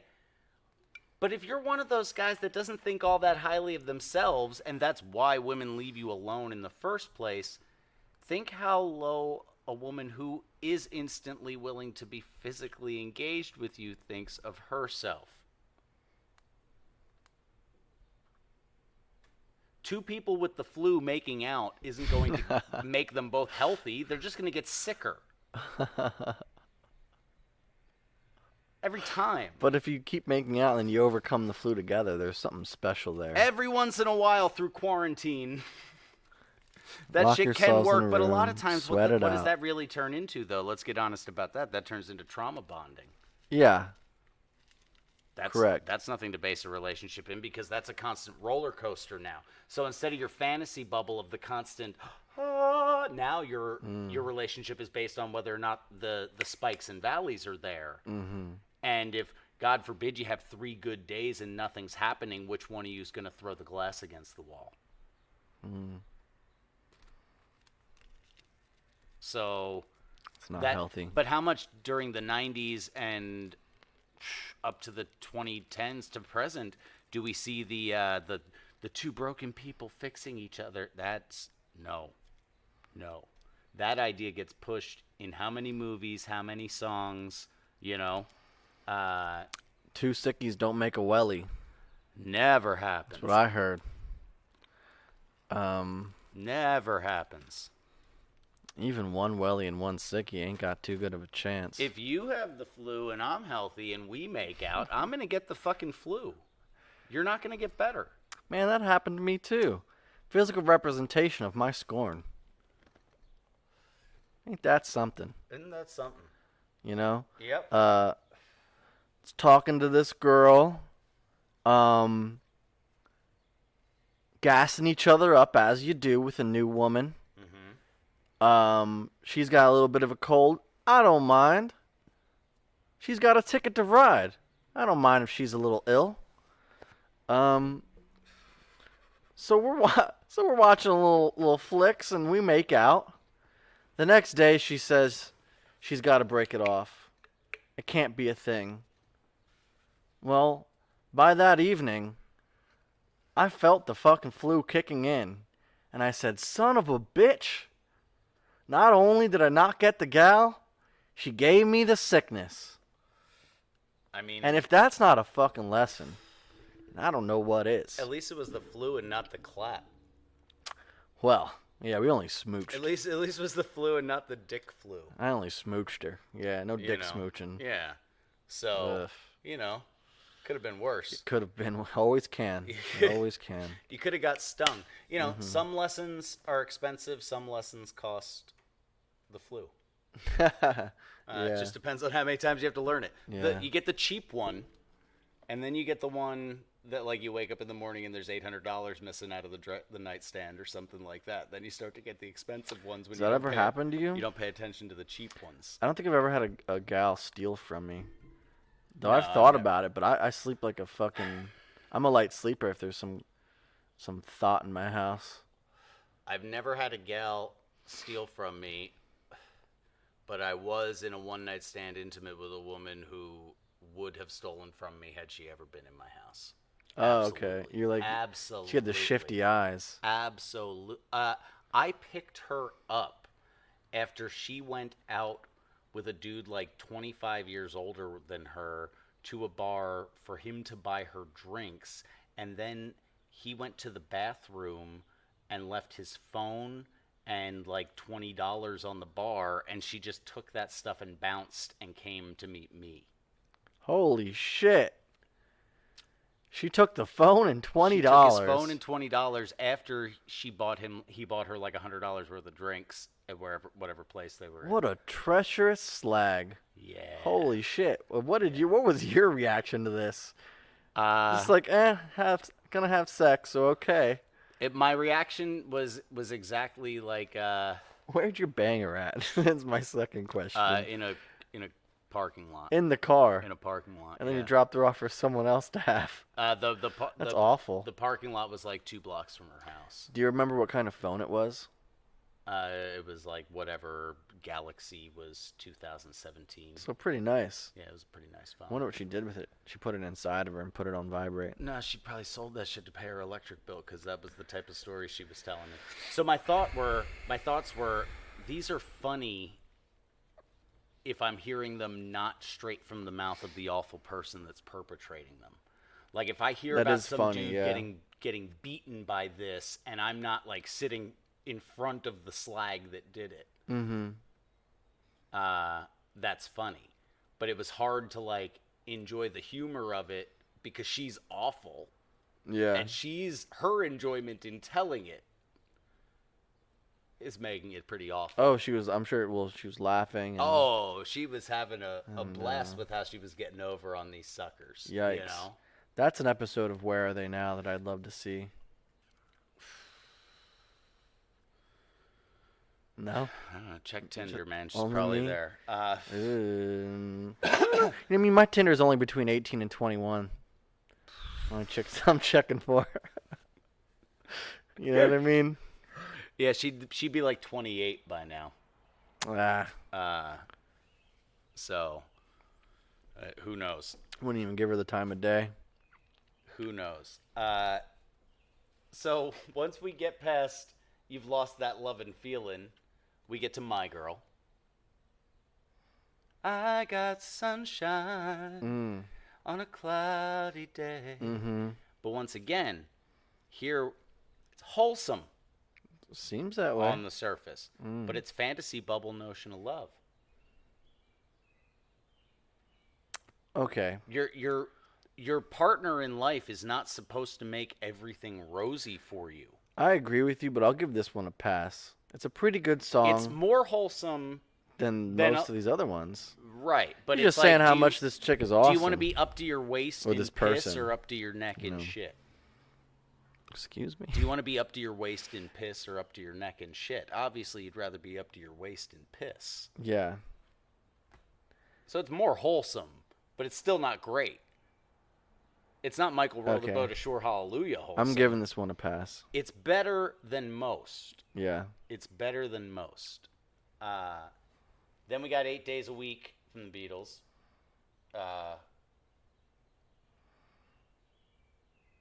Then we've got... Who were the Beatles? We got Stop in the Name of Love. Before You Break My Heart. Break My Heart. But remember, now this is once again the setting up of the double-edged sword of the women's equality movement, where they want equality, but they also don't want agency. Much like the Kathy's Clown guy and the Gammas that tried to play Captain Save-A-Ho, these women try to play fucking Bronkbuster, right? They hook up with the guy that they know already has a reputation of spraying and praying and bouncing. Yeah. And now it's his fault when he leaves. No agency. You knew. You knew what this guy was. Meanwhile, Wendell, 3 doors down, has been like working a steady job for Taking like care 4 of his years. mother. He asked you out 3 different times. You said no, blah, blah, blah, blah, blah. It's that story. And she may settle on Wendell someday. Right. May 22nd of 1965, Ticket to Ride hits number 1. Who knew? Help Me Rhonda hits the week after. Help me Rhonda, help me Rhonda, get her out of my heart. Hey, help me forget this broad I was banging by banging me. Best way to get over someone is to get under someone else. Best way to get over a hangover is to start drinking again. Yeah. Back in my arms again by the Supremes. Such a sexy name, Rhonda. Can't help myself. Sugar Pie Honey Bunch. You know that I love you. Then we get to Mr. Tambourine Man. What is this from the Birds? What's the subverse of Mr. Tambourine Man? It's nonsense. Mm. Hey, Mr. Tambourine Man, play a song for me. In the jingle jangle morning, I'll come following you. What does that mean? It sounds like something about the Pied Piper or some shit. Kind of. It is kind of like a Pied Piper sort of thing, but it's ultimately nonsense. Yeah, it's pretty nonsense. It's pseudo-mystical nonsense. Yeah. And this is, when we were building the stuff here, I was talking about this one night, how that California psych folk scene of the mid-'60s could have only come out of a place that doesn't have winters. There couldn't have been a band from Maine writing that kind of nonsense.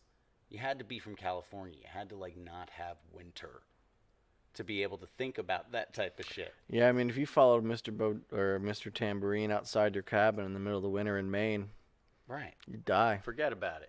Couldn't do it. And then Can't Help Myself climbs back to the top of the charts, taking the number one over again. And then we've already talked about the White Hats. The Beatles were the White Hats. Mm-hmm. The Stones were the Black Hats, courtesy of the Tavistock Institute. Can't get no satisfaction. There's not enough pleasure in this world to quench my lust for pleasure. No. Hey, hey, hey, bum, bum, ba da dum, ba da da da da dum, dum, da da da da da da da da. You're not going to be singing that in your head for the next 4 hours? That riff was wizardry. That riff was straight wizardry. And that's a visceral rhythm. That's a primal and provocative rhythm. Yeah. So now we're equating satisfaction to fucking. Yeah. Because that's a pretty good rhythm right there. That's a good rhythm, yeah. That's a pretty good rhythm. That's a good long-term rhythm. You know, that's not going out anytime soon. You're blowing the back out on that one. I always think of that episode of American Dad, I thrust my hips to the sensible rhythm of the Dave Clark 5. That's kind of what that's like to me. So that we've got that. We've got I Can't Get No Satisfaction. We got I Got You, Babe. Sonny and Cher, right? Yeah. Seems pretty wholesome, right?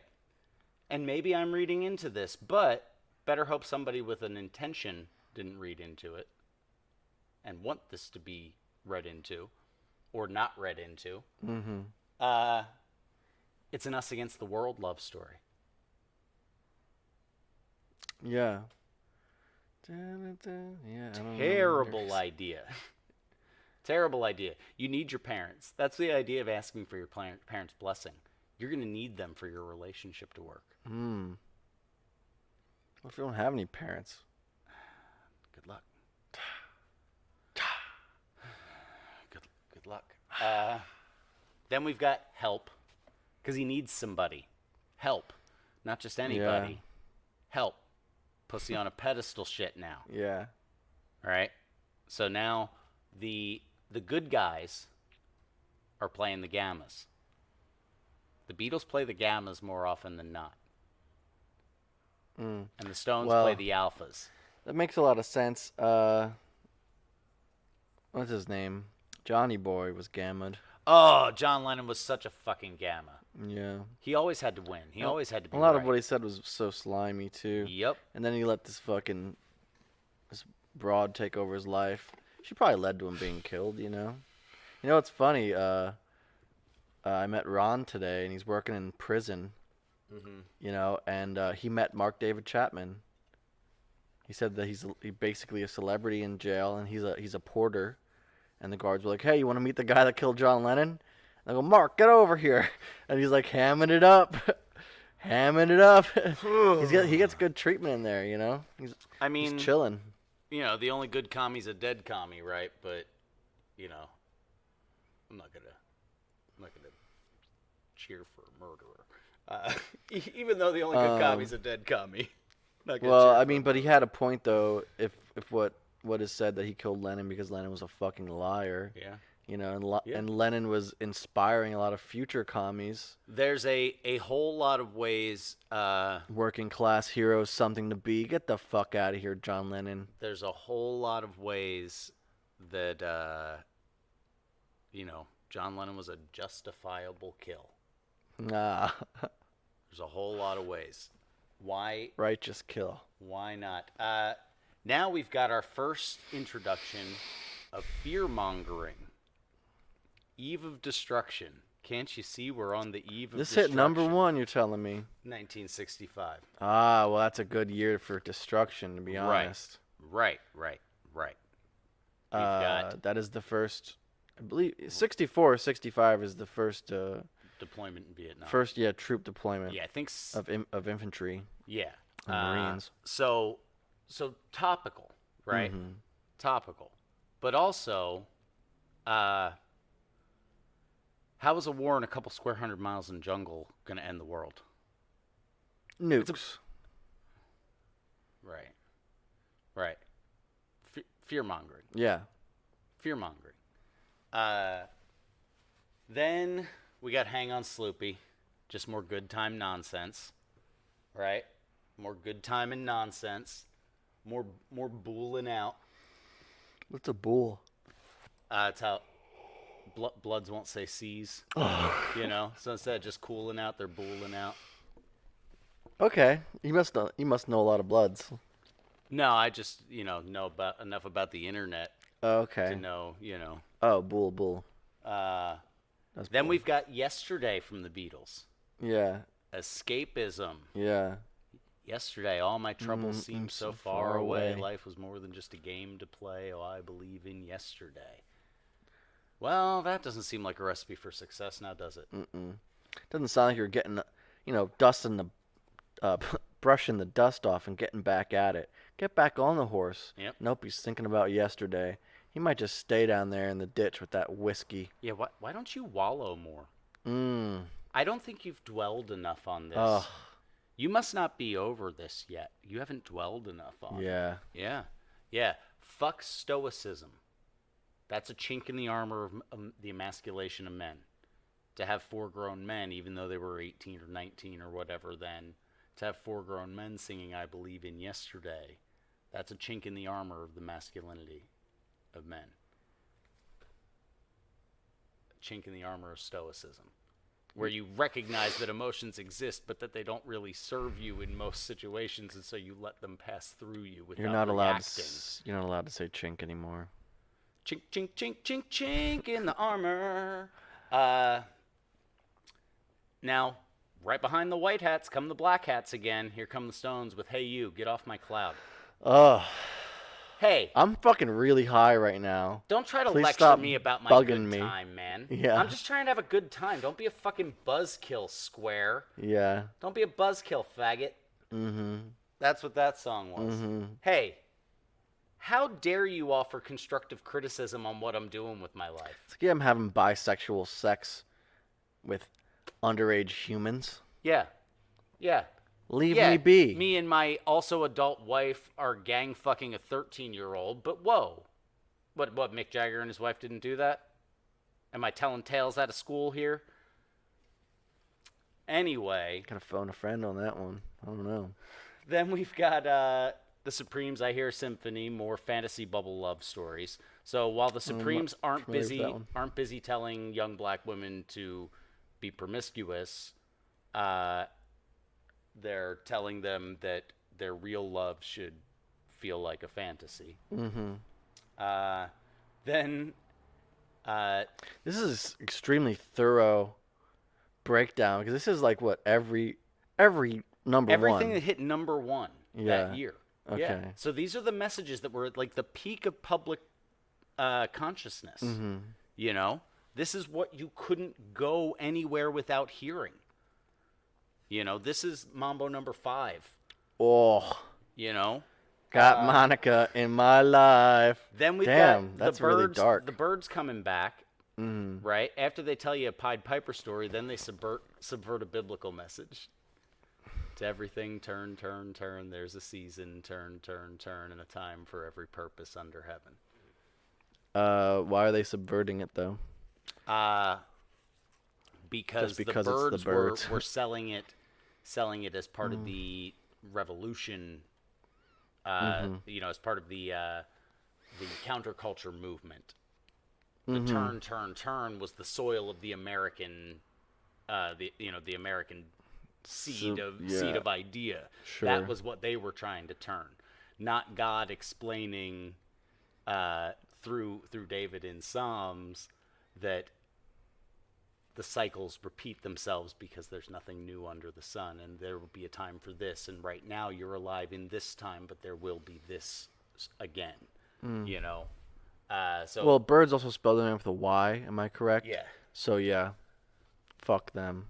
That's Classical subversion tactic. kind of a small hatty way to spell birds too, and we know how into letters and twisting them around small hats are. So now I jump forward to 1969, the summer of love, Woodstock, all the titties, right? Real good hang time on them tits. So let's kick off 1969 strong with more promiscuity and infidelity in the black community with Marvin Gaye's Heard It Through the Grapevine. That's a great song. It's a great song about a terrible relationship. How much longer would you be mine? Boom, boom, boom, ba-da, Back to that fucking rhythm. boom, boom. Wow. Yeah. Huh. Yeah. Then we've got Crimson and Clover. Oh. Over and over. Over and over. Crimson and Over Clover. and over. So nonsense over and over, right?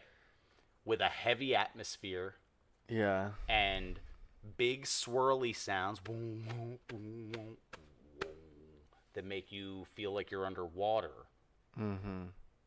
Nonsense spell over and over again, and kids end up just making out and touching each other. Yeah. I feel like the Crimson and Clover had some representation, like blood and money, grass. Could have. I don't know.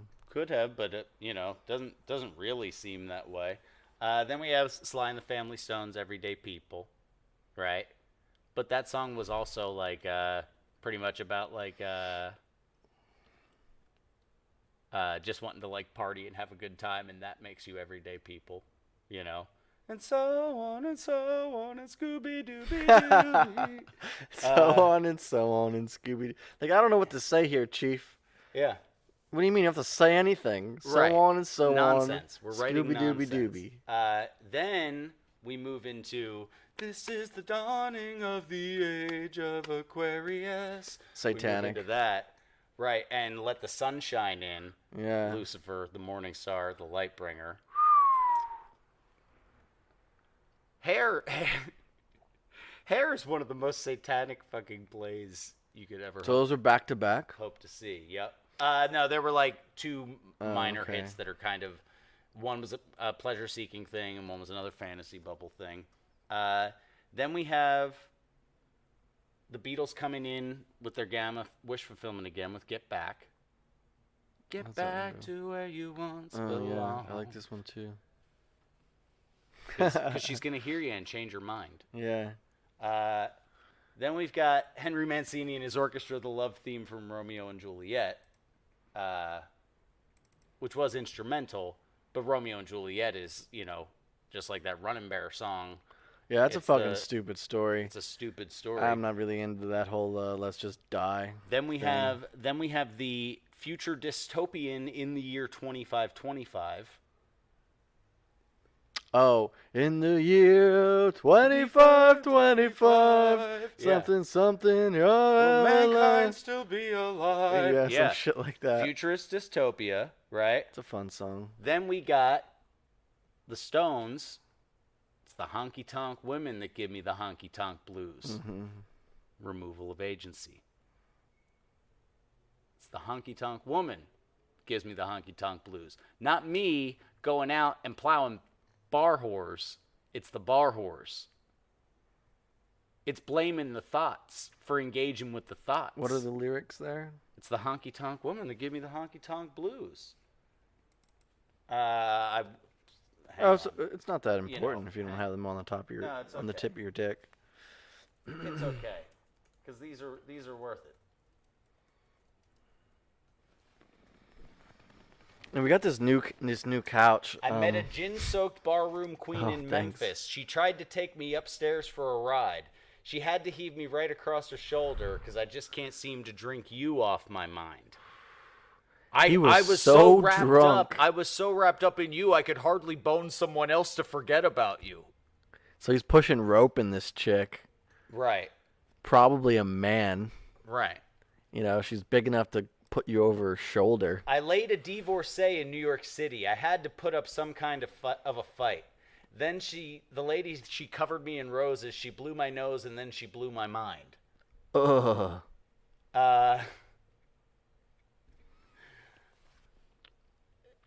But it's them. It's the women. It's the women that give him the blues, not his own behavior. So the black hats provide the removal of agency story. So now we've got your white hats providing emasculation and gamma wish fulfillment, and your black hats providing the pickup artist alpha vibe who bangs to forget about the last one and just keeps banging and removes himself of the responsibility of even what he feels about it. On that, I have to piss, but I'm feeling pretty good about it because we have been going for an hour 43. So I'm feeling pretty good about this. Well, I don't have much to talk about. Well, you can talk about, We got this new couch. My legs are fucking sticking to it because it's made out of pleather. But it's a pretty nice couch, very comfortable, besides the stickiness. We will be using this couch to run some streams. Like to do some gaming streams, some chill sesh streams for everyone stuck in their house with polio and your legs don't work. We're just going to be streaming us sitting around playing video games, smoking hella dope. That stick yick you we.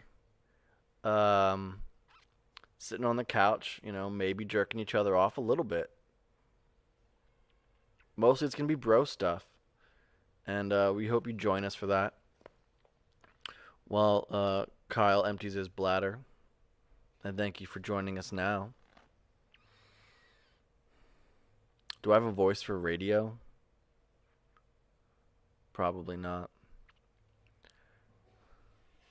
I'm going to pee as well. We're going to get back to it. Thanks. That's what Mom told me. So we're going to go all the way up to modern era. Oh, we're gonna get all the way up to modern era. That's why I didn't save lyrics for every sinking song.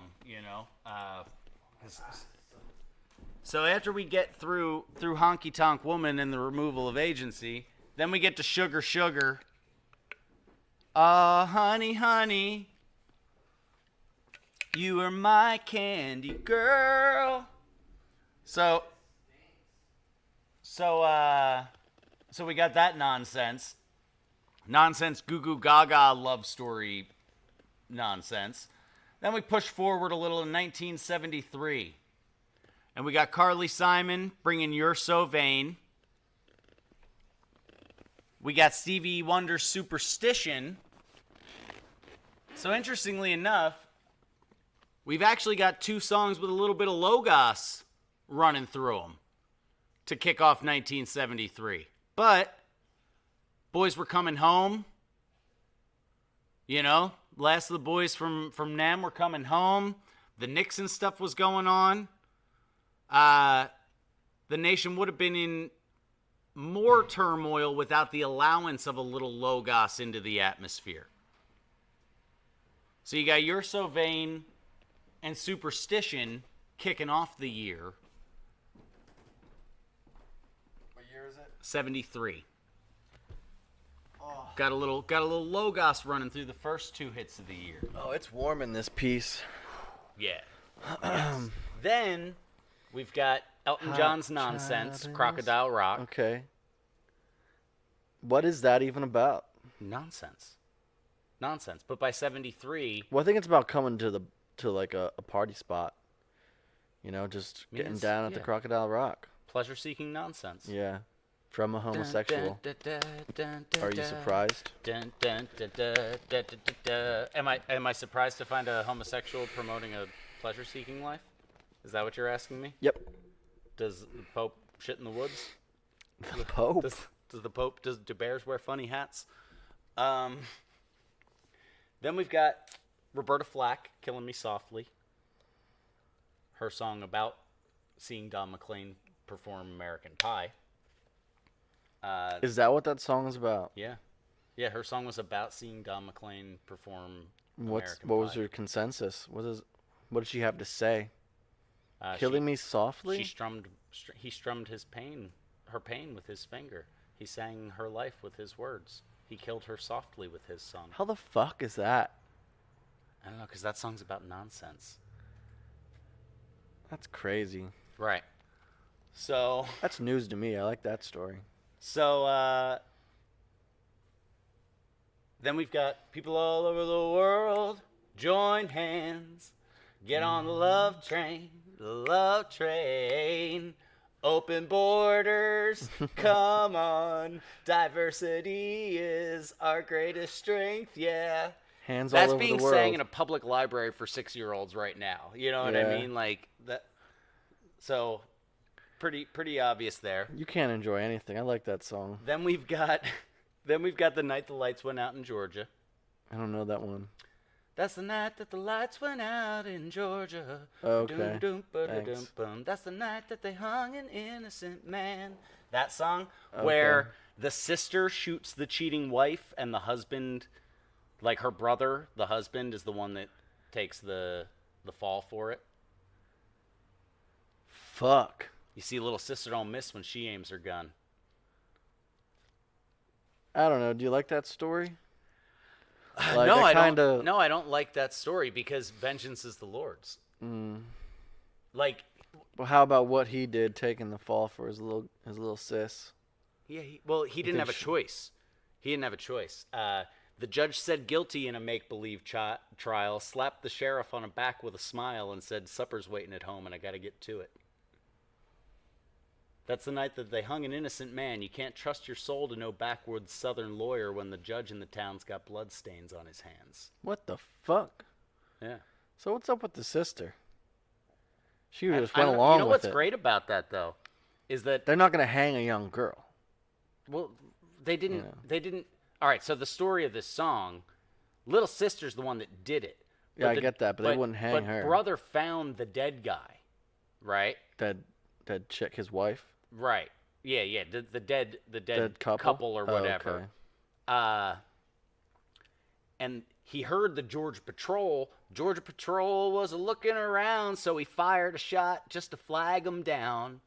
And then the big-bellied sheriff grabbed his gun and said, "Why'd you do it?" Whoa. And then boom, they're in the courtroom. Oh, okay. So they never had any. Little sis never even fucking spoke up. Right. And there's like, a line Coward. about her footprints and all of that sort of stuff. So the whole thing is just really weird, but it's a story about vigilante justice. And Going awry. and it's one thing to wish for fairness. It's one thing to wish for judgment, for justice, but that's a story about vengeance, which is what makes it creepy, but it was very theatrical. It was like theatrical swamp country performed by Vicki Lawrence, a.k.a. Carol Burnett's little sidekick, a.k.a. Mama from Mama's House. Vicki Lawrence. I like that song It's so far. It's a good song. I've never actually heard it. I'm not saying I suggest the Reba McEntire version Okay. because Just because it's Reba. Reba. Then everybody's coming home. Tie a yellow ribbon around the old oak tree. Makes it to the top for a minute. We unite as a nation. Mm-hmm. Okay. Then we got Stevie Wonder. You were the sunshine of my life. That's more along the lines of the My Girl sort of thing, Okay. you know. Then we got Stevie Wonder. Edgar Winter's Frankenstein, which is like about being a boning monster. Uh, then we got Paul McCartney and Wings. My love does it good. Right? Does what? Sex. Like I love the sex. makes him not encounter adverse feelings. Mm-hmm. That's what his love does so well. Makes him not encounter adverse feelings. I'm not familiar with that song. I don't believe. It's, you know, when Nobody I'm, really when likes I'm blue, Wings. When I'm blue, she picks me up. Blah blah blah blah blah. Then we got George Harrison's "Give Me Love, Give Me Peace on Earth." Then we got "Will It Go Round in Circles?" Then from Billy Preston, we got "Bad Bad Leroy Brown." So in the summer, we start to hit the nonsense good timing tunes. Well, Bad Bad Leroy Brown is about violence. Yeah, but it's also a nonsense story. Baddest cat in the whole damn town. Better than old King Kong and meaner than a junkyard dog. It's a nursery rhyme Yeah. to a honky-tonk beat, but with acoustics so it's not so aggressive, so you don't care if the kids listen to it, and it's a silly story about a cartoon villain. No, I look at it as a more dangerous song than that. I think that there was particularly black dudes back in that era who were trying to personify Leroy Brown. And the guy's name is Leroy for one. Brown for one. For Yeah, two. in Jim Croce's world, though, you could make the argument that 30% of his peers were named Leroy. Mm-hmm. You know? I mean, he was a southern farmer cat Okay. himself Yeah. before he hit the... Well, my connotation was always that it was just a violent Could be. dude. Could be. And that people would likely personify that through the song. Further into 1973, we've got The Morning After, Maureen McGovern, another one of those. Always have the morning after. Right. Then we got Diana Ross, Touch Me in the Morning. Don't just bone me, at least fuck me again in the morning before Yeah. you leave. Holy shit. We got Marvin Gaye, Let's Get It On. We got We're an American Band, Good Time and Nonsense, Boomer Mentality. We're coming to your town, we're gonna party down, we're an American band. We got Cher's Half Breed. Her song about being, she's wearing a fucking headdress in the video, for crying out loud. Is she just... She's... Mm. We got the Rolling Stones, Angie. Angie. Right. So that's like one of the few times that the Stones pick up the Gamma Wish fulfillment. Yeah, that was like the... And yeah, that's the popular one. And isn't that the story of... That one, Beast of Burden. But he's saying I'll never be your beast of burden in Gamma, right?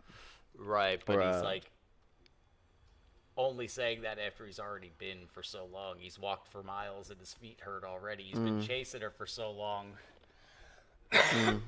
Good point. I will be your beast of burden is what he's really saying. Right. But yeah, Angie, wasn't that about he liked that fucking model and then who's the androge? Took her. Bowie married her, right? Yeah. Yep. Yeah, she ended up marrying Bowie.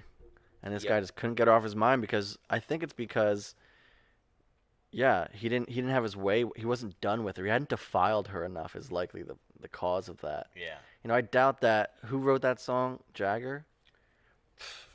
Who knows with those cats? Like, cause Well, it's supposed to be a personal song, so. yeah. But Either way, at the end of the day, you know, that guy being as popular as he was, being able to slay puss as he did, yeah. why pine over some broad except for the fact that you're not done with her yet, Mm-hmm. you know? He hadn't fully defiled her yet. Because if he Right. had defiled her in the way that he planned on doing, or that was his nature at least, he wouldn't care that Bowie had her next because she's garbage now. Yeah. He needed to trash that puss one And more time. if he had any inclination of like making an honest woman out of her, he would have stopped like all the other things he was doing. Then we have Midnight Train to Georgia coming in. So now from Do you have any other picks for the background? Yes. From the summer to the This fall. one's starting to disturb me. I'm getting flashbacks. From the summer to the fall of Oh, that's pretty good. of 1965, we've got three specific messages in 3 different songs being put out to the black community, black teenagers in particular. Mm-hmm. We got Touch Me in the Morning. Mm-hmm. It's okay if we have a one-night stand, just bone me in the morning, too. We got Let's Get It On. He's been really trying, baby. Trying to hold back these feelings for so long. And if you feel like he feels, well, come on. Let's get it on. So you got full-on promiscuity on the male end and equating lust to an actual feeling, right? And then Midnight Train to Georgia is he's going to leave, and I'd rather chase this man or kill myself. I'd rather live with him in his world than live without him in mine. So I either have to chase this man who's done me who's been no good to me, Mm-hmm. or that's it for me. Yeah. Got nothing left. You let him defile you. It's so heavy. It's so heavy. And then we got Keep on Truckin', Photograph, Top of the World, The Most Beautiful Girl, and Time in a Bottle to round out the year. So Good Time and Nonsense, Utter Nonsense from Ringo. I'm not actually familiar with Top of the World from the Carpenters. That's a Carpenters tune that I don't know off the top of my head. Charlie Rich's Most Beautiful Girl. Did you happen to see the most beautiful girl in the world? And if you did, could you tell her I'm sorry? That song. This is sad. Right, and then Time in a Bottle. Then let's see, we got 1978. How Deep Is Your Love? The Bee Gees. But how willing to be utterly devoted to anything I want to do is the message in that one. Baby, come back. Oh. That song. Yeah. Gamma shit. Staying Alive, Good Time and Nonsense from the Bee Gees. Love is Thicker Than Water from Andy Gibb, younger Bee Gee brother, but in a very love as physical affection way. Night Fever from the Bee Gees. 1978 is pretty much about boning. If I can't have you, I don't want nobody. That song. If I can't have you, Oof. I don't want nobody, baby. With a little luck from Wings. Obviously, nobody cares about Wings. Then Grease starts to take over the charts. Grease, we had a little bit of that 50s revival, Happy Days and Grease, and we had a little bit coming back of that culture, but that was star-crossed love, teen affection is love stories. The whole, well, and yeah, I mean, if you remember, they're talking about, like, did you bone her? And he's like, yeah, I totally boned her, dude. Yeah. Then we've got I wanna kiss you all over and again till the night closes in. We got that one. We got Hot Child in the City. Oh, I was wondering when this was gonna come up because I like this song. Hot child in the city. Dun, dun, Global dun, Pedo dun, Agenda much? Running wild, looking pretty. Yeah, it's just a great tune. Yeah, we got Barbra Streisand and Neil Diamond.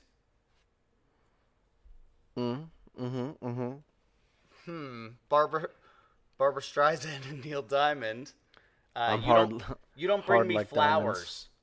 You don't bring me flowers. Now, even in 1978, yeah, that's true. Even in 1978, Barbra Streisand and Neil Diamond were both like 40 something. So imagine two American kids get married at 19 in, Wichita, Kansas, right? You think he's still bringing her flowers at 40? No, they've got 4 fucking kids. He's at the plant all fucking day. Like, he's doing all the things that a Delta would do. But he's not bringing her flowers every week, so he doesn't love her anymore? It'd be nice if he brought her some flowers every now and then. Yeah, he's working on the smelter. I'm just saying. Yeah, he's working on the smelter. I'm just saying. Being exposed to lead and heavy metals. When's the last time she made sure his, steak was cooked just like he liked it? We don't hear that side. Just you don't bring me flowers. You must be no good even though you're working and taking care of us. Then we've got La Freak. I don't know what the fuck that is. Freak out! Oh, that's what it is. Freak out! Just nonsense, good time, booty shaking. I'd rather nonsense. I like this stuff. I like these. They're a lot less sad. Right, but it's the promotion of like just good time and nothingness. It's the grasshopper in the ant. Do you think it's because people are so miserable for some reason? They just want this escapism? Yeah. So what else are you like? It sounds like if you had your way, these would only be gospel type tunes or something. Like you'd only want Bible hymns. No. I don't want any of this. You don't want any music. Yeah, I don't want any of this. All music. I don't want an of the industry devil. to exist around people's creative output. Okay. I think that's gross. I think the commodification of creation is disgusting, especially for technically functionless creation. I think that's gross to try to commodify expression, and when you do commodify expression, you have to put like R&D into the things people are going to bite into, and these are the things that they're going to bite into. Now, 1984 starts to fuck me up a little bit, because now we're hitting some songs that I really like my favorite Michael Jackson song, his duet with Paul McCartney, "Say, Say, Say." Say what you need, but don't leave me here forever. I pray, pray, pray every day that you'll see things, girl, like I do. What can I do to get through to you? 'Cause I love you, baby. Gamma shit. As soon as you find out how much I love you, you're going to love me. What do I have to say to make you realize how much I love you so that you'll love me? 2 of the biggest stars on the planet pushing that idea. Then we got Yes, Owner of a Lonely Heart. Now, Yes is got to be a bunch of gammas. Prog rockers in general are like omegas with enough talent to offer something to the world. Yeah, I was in a band with a really, really heavy prog rocker who definitely fit the gamma stereotype. Yeah. Yeah.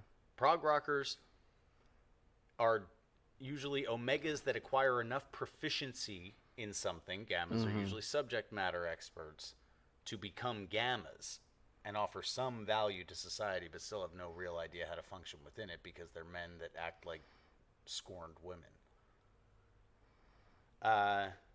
Then we've got, but I always like that Yes song, "Owner of a Lonely Heart." Fantastic song. I mean, a lot of these songs are pretty good. Yeah, that's part of the insipid nature of them is that they're fucking good, that they're earworms, that on paper it's a great tune. Then we've got the gender bending icon himself, Boy George and Culture Club. Oh. Karma, karma, karma, karma, karma, chameleon. You come and go, you come and go. Loving would be easy if my lovers were like my dreams. They're golden green. There's like serpent worship buried into that. How is the karma chameleon not the cosmic serpent? And wouldn't my interpersonal relationships be so much easier if they were just like my fantasies? Yeah, it comes in his dreams. Then we've golden green. Then we've got the Van golden Halen. Serpent, Yeah. man. Then we got Van Halen. Might as well jump. Go ahead and jump. Dun, dun, It's not ringing dun, any bells. Dun, dun, dun, dun, dun, dun, dun, dun. I've been Jump! up. Yeah. Nothing's gonna get me down. Jump! You think you're tough? Well, I've seen the toughest around. I kind of like that I one. see you get me here. I got my back against the wrecking machine. No, but it's nonsense. It doesn't say anything. It I ain't sounds the like worst it's that you've seen. motivational. Can't you see what I mean? You might as well jump. It doesn't Yeah, mean motivational. anything. Get off your feet, dude. Do something with yourself. That's the best case. All right. The best case is that it could be viewed as motivational. I'm going to be optimist here. Then we got Footloose. Loose, foot loose. Kick Kick off your Sunday shoes. Good time and booty shaking nonsense. And of course, kick off your Sunday shoes. Yeah, right. Don't put your Sunday shoes on. Right, right. Listen, go to church, but when you get back, come home and act like a heathen. Let the neighborhood know that you're a good person, but what you do behind closed doors. Well, they're even Nobody needs it could to just be never go to church at all. Kick those Sunday shoes off before you even get there. And never put them back on. Just take them off, yeah. Get point. footloose. Then we've got Phil Collins playing the ultimate Gamma Wish fulfillment role. Take a look at me now. That song where he's like, you scorned me all those years ago, but now. Mm-hmm. But there's still an empty space. Because Yeah. coming back to you is against all odds, but it's a chance I have to take. Because now that I'm good enough, and you'll see how much I loved you all this time. Man, that's disgusting. I mean, that's Yeah. also like a motivation for a lot of men to be successful. You know, they do the MGTOW thing, where they just kind of ignore women. It's like what is the ignore females, acquire currency, whatever. You Right. think like once I get the Lambo, you know, Yeah. then she'll be fucking sorry. Well, that's That why bitch so will be many of those dudes end fucking up white sorry. nationalists. That meme is great. Of Yeah. like Yeah. the little 4chan incel all doughy in his basement, and he starts like he goes on fit, and he starts fucking lifting weights, and he still doesn't have any money, so broads don't talk to him anyway, even though he's like in shape and whatever. And so now the next poster on his wall, instead of being like hot broads when he's lifting weights, is Hitler. That's how it happens. That's some true shit. You know, kids try to get based and red pilled and end up black pilled. Then after Against All Odds, we've got Lionel Richie's Hello. Hello, is it me you're looking for? That song, which is like creepy and stalkery, and it's certainly not like a direct approach thing. So I don't know where that lands. Somewhere in Gammaville, I'm guessing. Then we've got Let's Hear It for the Boy, which is probably the last time you're going to hear a positive message about men from women hit the top of the charts. Do you remember that song? No. Let's hear it for the boy. Let's give the boy a hand. Let's hear it for my baby. You know you gotta understand. It's a good song, actually. Yeah, he might not be no Romeo, but he's my rolling one-man show. Oh, oh, oh, oh. Hear it from Last the time boy. you're gonna hear like praising a man, especially being aimed at the black community with a black artist. Last time you're gonna hear that. Then we've got Cyndi Lauper's Time After Time, which is actually one of my favorite tunes. We fall, I will catch you, and I'll be waiting time after time. But Cyndi now, after setting up the established, girls just want to have fun motif, is now taking the female Gamma role. yeah, she's catching this fucking shit guy. Right. Time after time, he Right. goes out, he does cocaine, Yeah. he takes all their rent money, Yep. but when he comes back 3 months later, there she is to catch him yet again. Again. And her pussy's tightened up because she's not fucking anyone else, and he gets that shit. Well, I even don't know. though he's a Is piece she not of fucking shit. anyone else? Because girls just want to have fun. And maybe her fun was what drove him away in the first place. Who knows? Maybe she's lamenting the cost of her earlier immorality. Hard to say. Yeah, it's hard to say. Hard to say. Then we've got Duran Duran's The Reflex, which was like, about boning. Then we got Andy Gibbs' Shadow Dancing, which is about masturbating. What? Shadow dancing. How's that about You're dancing with yourself. masturbation?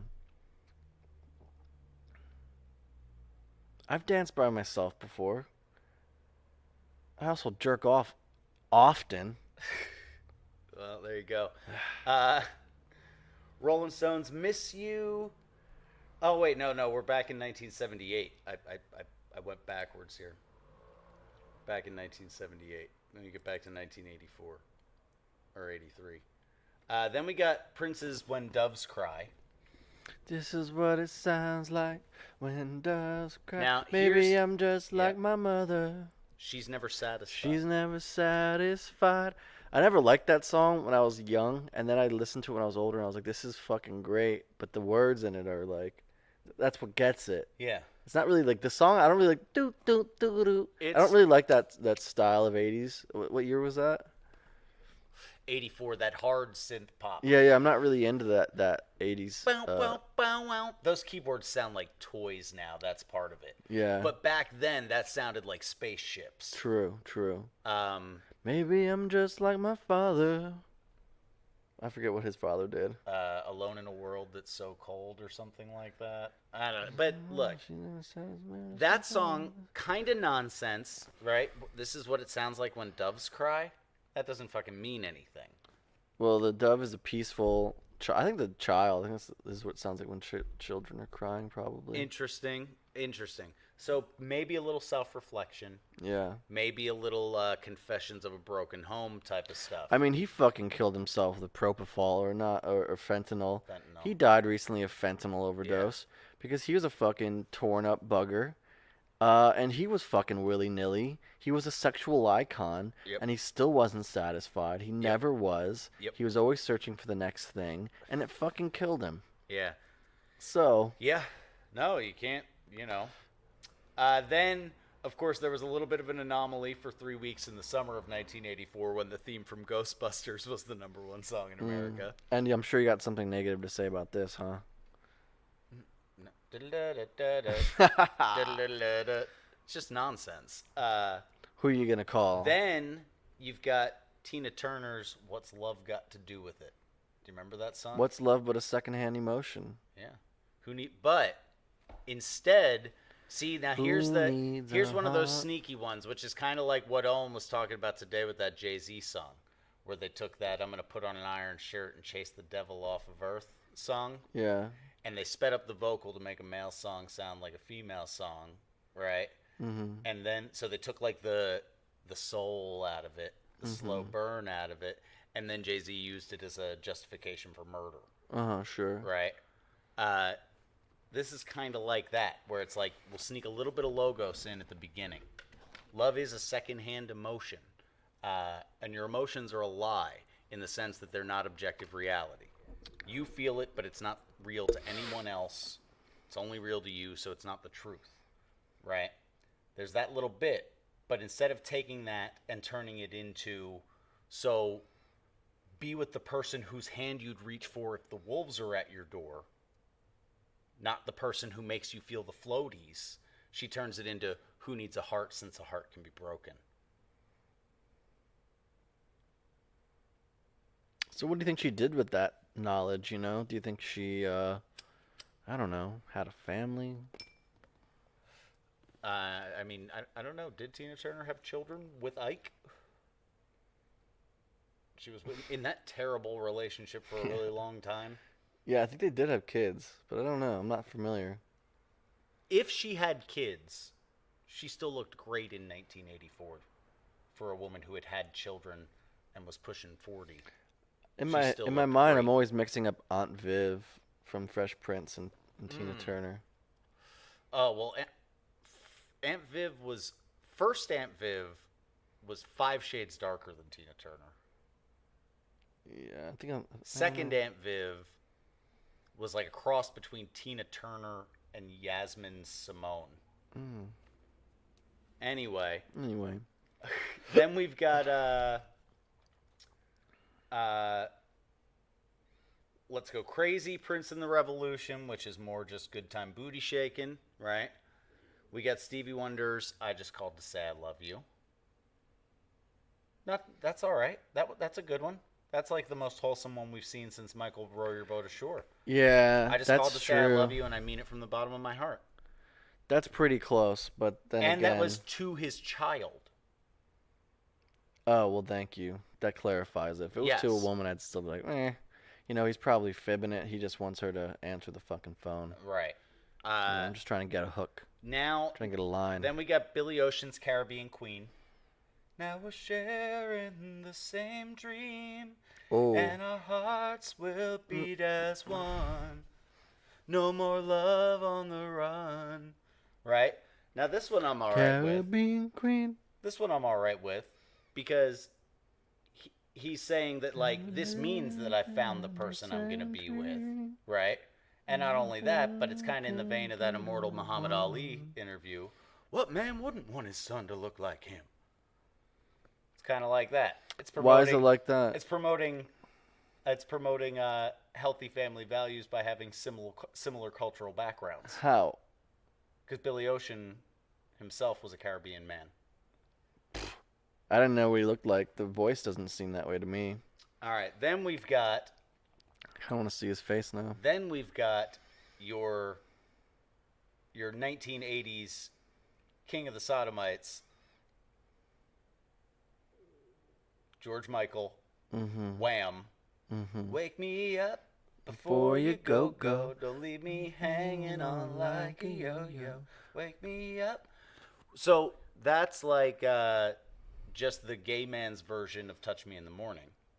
It's all right if we have a one-night stand. Just bone me again in the morning. Yeah. Right? Then we've got Out of Touch by Hall & Oates. You're out of touch. I'm out of time. A lot of gamma shit from Hall & Oates, even though Daryl is kind of an alpha. Killer Harmonies. Daryl's kind of an alpha, but Oates, gamma. Look at him. Short little curly haired. Yeah. Yeah, you know. Yeah. You know it. You know he's a gamma. Then we've got, for my money, one of the most evil songs ever released.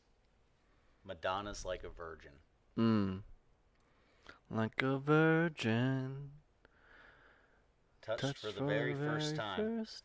Even though I'm a hoe, I found a dick so big it made me feel like it was new again. Yeah. And now I'm with that. Yeah, for now. Yeah. So that justifies my hoery because now I feel like I was a virgin again. It's the dick I've always been looking for. It's the dick I've always been looking for. Now we jump forward to 1989 and we get into some more songs that I always enjoyed, although not the first couple. We've got Every Rose Has Its Thorn from Poison, right? You know. Which was, they played a lot of the, pickup artist alpha role. It's because they were hurting inside. This was their one, right. This was their justification for it, but it Yeah. also appealed to the gamma delusion of relationships where it's like, I tried and I tried and I tried, but at the end of the day, what can we do? You're just, every rose has its thorn. Every rose has its thorn, yeah.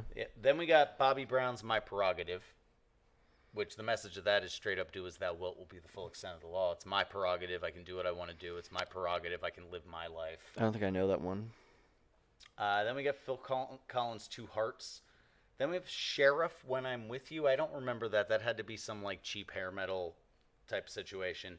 Then we have Paula Abdul's Straight Up. You remember that one? Yeah. Straight Up, now tell me you're really going to love me forever. That's like what set her off. Is it going to be you and me forever? Oh, or am I caught in a hit and run? Hit and run. Spray and pray. Yeah. Yeah. And well, she knew maybe the if you answer to weren't that. sure about that, you shouldn't have given it up, Paula. Maybe you shouldn't have given it up. I think she was with child when she wrote Then we have mall pop royalty Debbie Gibson bringing us Lost in Your Eyes. But that's like a very us against the world love story type of thing. We've got the Bangles' Eternal Flame. Oh, I forgot how that is. Is this burning, this eternal flame? So Yeah. was that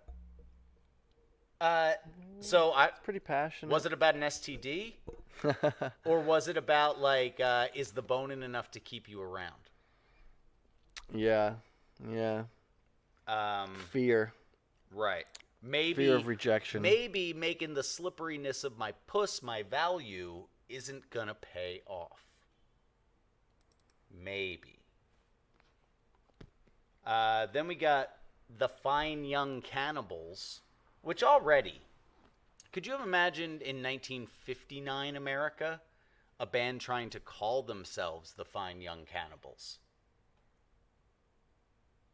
Wouldn't happen. Wouldn't have happened 30 years earlier. Wouldn't be allowed.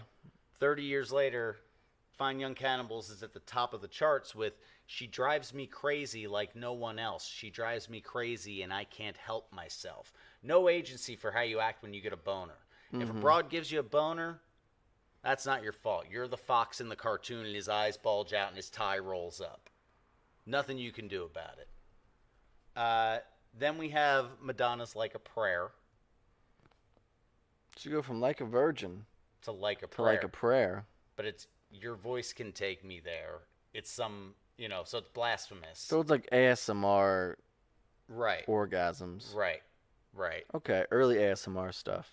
Then we got Bon Jovi's I'll Be There For You. But that's like kind of gamma shit. That was their Here's Why I'm Such a Bad Boy forgiveness song. Then we got Paula Abdul's Forever Your Girl, where she's devaluing herself again for somebody who doesn't value her. Then we got Wind Beneath My Wings, right? Bette Midler. We got Bette Midler making somebody else her savior. Then we've got, Then we got the New Kids, right? Then we've got Milli Vanilli, Baby Don't Forget My Number. So What's the New Kids song? I'll Be Loving You Forever. That one. I don't remember that one. I don't remember. I'll Be sure Loving we've You heard Forever. it. Yeah. The Fine Young Cannibals return with Good Thing. They came back. Then That name's a winner. we've got What year are we in now? 1989. We've got If You Don't Know Me By Now. If you don't know me by now, you will never, ever, ever, ever. Yep. Ooh, ooh, ooh. Right, but I like that song. That's Scorned Gamma Talk. Yeah, if you haven't fucking figured out, well, If you haven't figured out that I'm the Secret King yet, are you ever going to figure out that I'm the Secret King? well, I was taking it as, like, if you haven't realized that I'm the one for you by now, I'm out the door. I thought it was a redemption of like, yeah, I'm out. Right, but like... I would hope. But I don't know what the next line is. Only a besides Gamma that. sets ultimatums. You know? Like, only a Gamma Sure. finds himself in that position in the first Sure, place. yeah, I Because a suppose- Delta values yeah. being actively respected. Yeah. Yeah.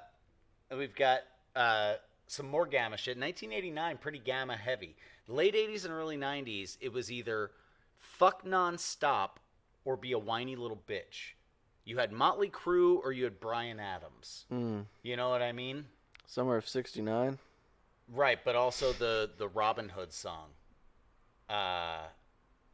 What was that? It'll come back to me. Okay. We got Richard Marx with Right Here Waiting. Wherever you go, whatever you do, I will be right here waiting for you. That's sad.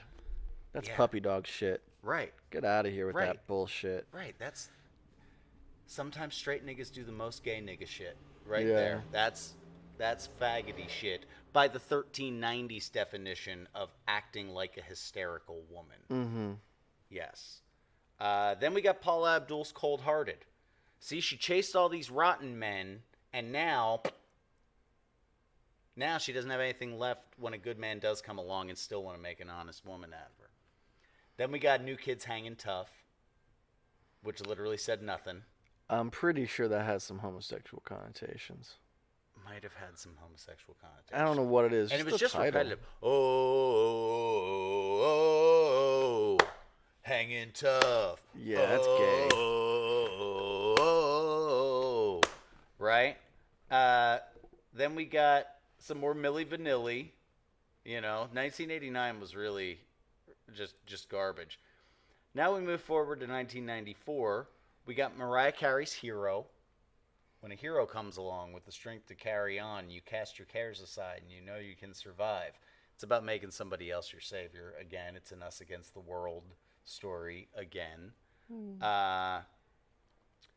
We got Bryan Adams, Rod Stewart, and Sting teaming up for the yacht rock classic All for Love. We have Celine Dion's The Power of Love. But again, that's a song in like a physical fantasy bubble framework. We've got Ace of Base, The Sign. I saw the sign and it opened up my eyes and I'm happy now. It opened up my eyes, I saw the sign.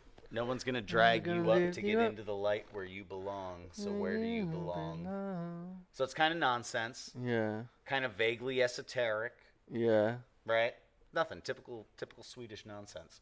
Yeah, vaguely esoteric, occultish. Vaguely esoteric. Unseated for a solid month by the man, the myth, the legend himself, R. Kelly's Bump and Grind. Weird. He doesn't see nothing wrong with a little bump and grind. Can you believe that this sexual predator told us from day one that he doesn't see anything wrong with sexual predation? What's that song where it's like, my body is telling me yes. Oh, that's like... I don't want to hurt nobody. Yeah. What song is that? Yeah, I don't remember, but I remember hearing that one. What else we got in 1994? We've got I Swear. I swear by the moon and the stars in the sky. But that's a buzz ballad. Well, it also got turned into a country song, right? Oh, really? Yeah.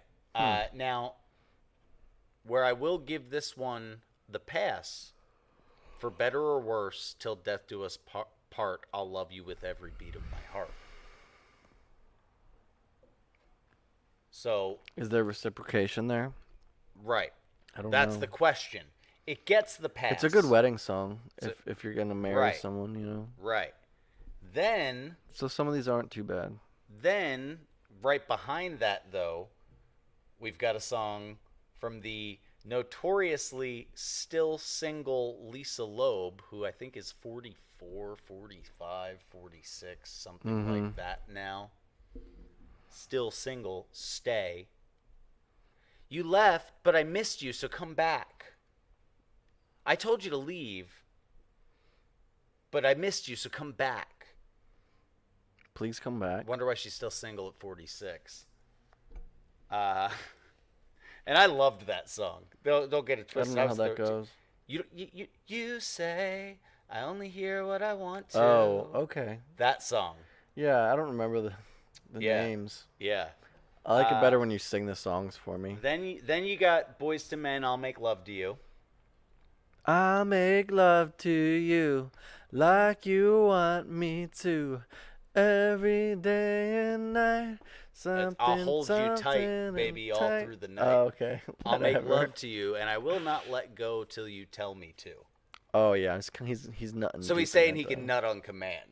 He's saying my pipe game tight, they really and that's were. why you want this. Boys to Men.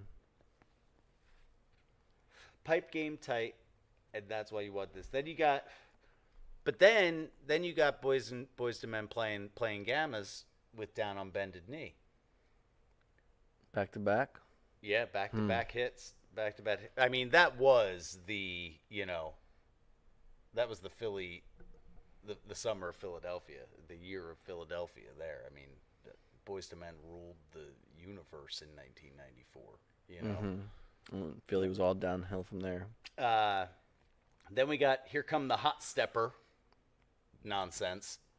Here come the hot stepper. I don't know what the fuck that is. Oh, you don't remember? Excuse me, Mr. Officer. It was so bad. It was just nonsense. Then we got... So we're really getting like some urban vibe here now. We're starting to... 1994 is when you really start to get the creeping in of the urban vibe. Yeah.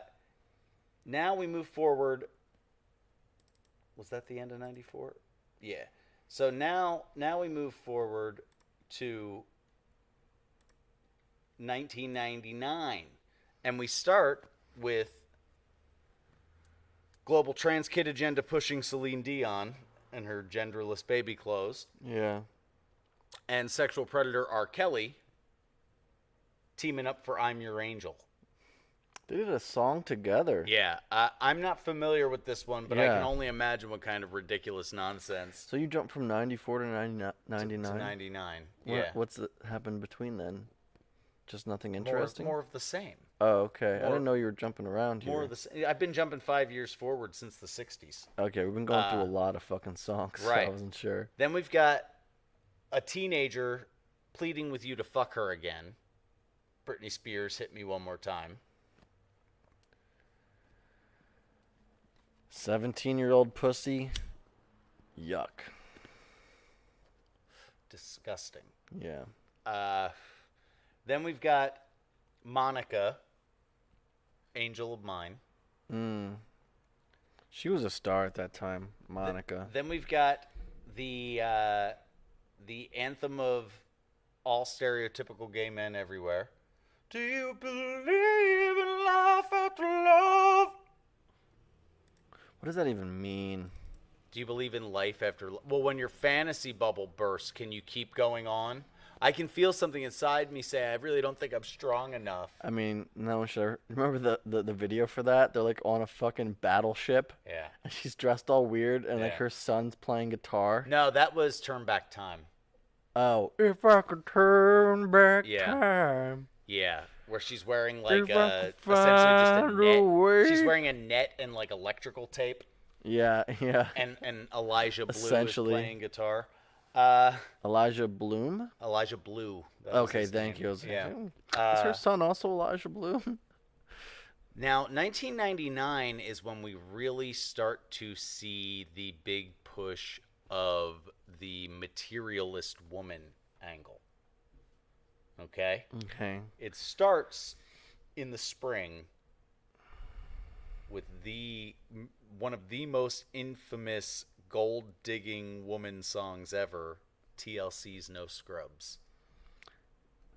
That was a big one in my childhood. I mean, Hanging out the passenger side of his Yeah. best friend's ride, trying to holler at me. Yep. Then, for a solid month, that was a solid month, a whole month. That was the number one message coming out of the airwaves. No scrubs. No scrubs. Then, for a solid month after that, a Hispanic homosexual told us to live like crazy people.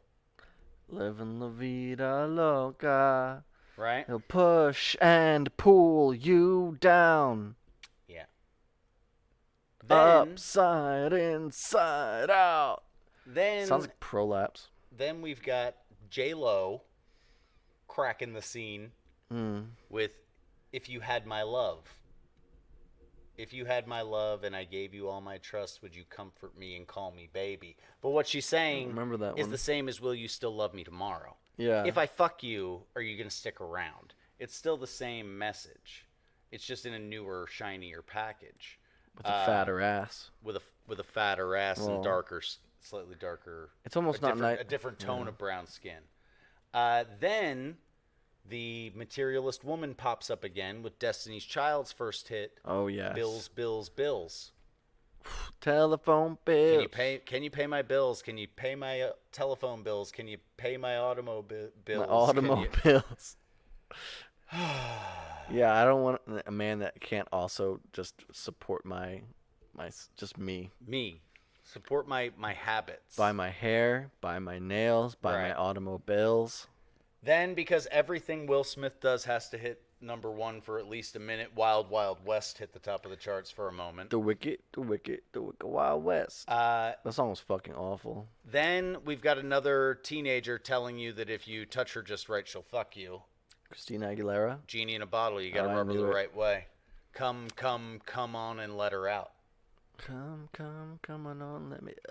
My heart is saying No, but my body's saying. my body's let's go. saying let's go, but my heart is saying no. If you want to be with me, there's a price to pay. I'm a genie in the bottle. You got to rub me the right way. What the fuck? If you want to be with me, I can make your wish come true. Just come and set me free, and I'll be with you. So now we're just getting into blatant pedophilia. We're getting into, but we're also getting into like it's ramping up. blatant deal with the devil's sex magic. Sure, type but shit I too. see a ramping up here. Yeah. Between the decades, Right. even from the 80s. I mean, you had Like a Virgin, but so it's not too far off from that, but it's pretty blatant. The even the words themselves that are being used, they're using double entendres in the English language that are pretty prevalent to be able to say things that are really fucked up. Yep. Like think of Lady Gaga's Poker Face. Yeah. She says "fuck her face" Yeah. multiple times in that song. Yeah. Well, I think there's a correlation here. Okay. The percentage of Americans claiming to attend worship services more than seldom or never. That's what this chart is. From 1994 to 2014. Okay? Okay. In 1994, 62% of Americans claimed to go to a worship service more than seldom or never, which meant regularly, Semi-regularly. often, occasionally, Yeah. whatever. By 2014, we've got a full 10% drop to 52%. Mm-hmm. Interesting. That say they go more than seldom or never. But you see that bump up there? That's kind of interesting. The bump up. The bump from, what is that, 96 to 98? 96 to 98, yeah. That's an interesting spike, whatever that could possibly mean. Well, let's see, 96 to 98. That was a lot of people going back to church in the wake of the Catholic Archdiocese settling child molestation cases, like paying out victims and like offering some form of restitution. Okay. That was like the first, after one of the first waves of that. So that sent a lot of people back to church, and also Clinton's sex scandal also helped drive some people that were on the fence. Our president's church, getting blowies. We need to go back to church. back into church. And a large dip from 05 to 07. Yeah. Yeah. And I think we had totally lost faith. Well, we were in the second term of a president who claimed God told us to go to Iraq. Yeah. So, there's some manipulative shit at play there as well. So I think that there's definitely a correlation between the ramp up of the messages themselves and the decline in church attendance, and there's also a ramp up of single parent households in this same time frame that we've been covering.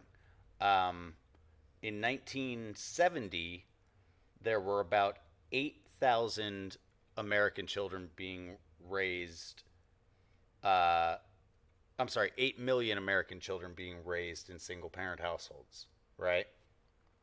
By 1995, it's about 18 million. With a peak in 2005 of like 22 million. Now, it's steadily started to go back down to a degree, partially because less people are getting married. So there's like less pressure on their relationships. So they manage to stay together in Could bad it be that less relationships people are more. having children? And less people are having children. Yeah.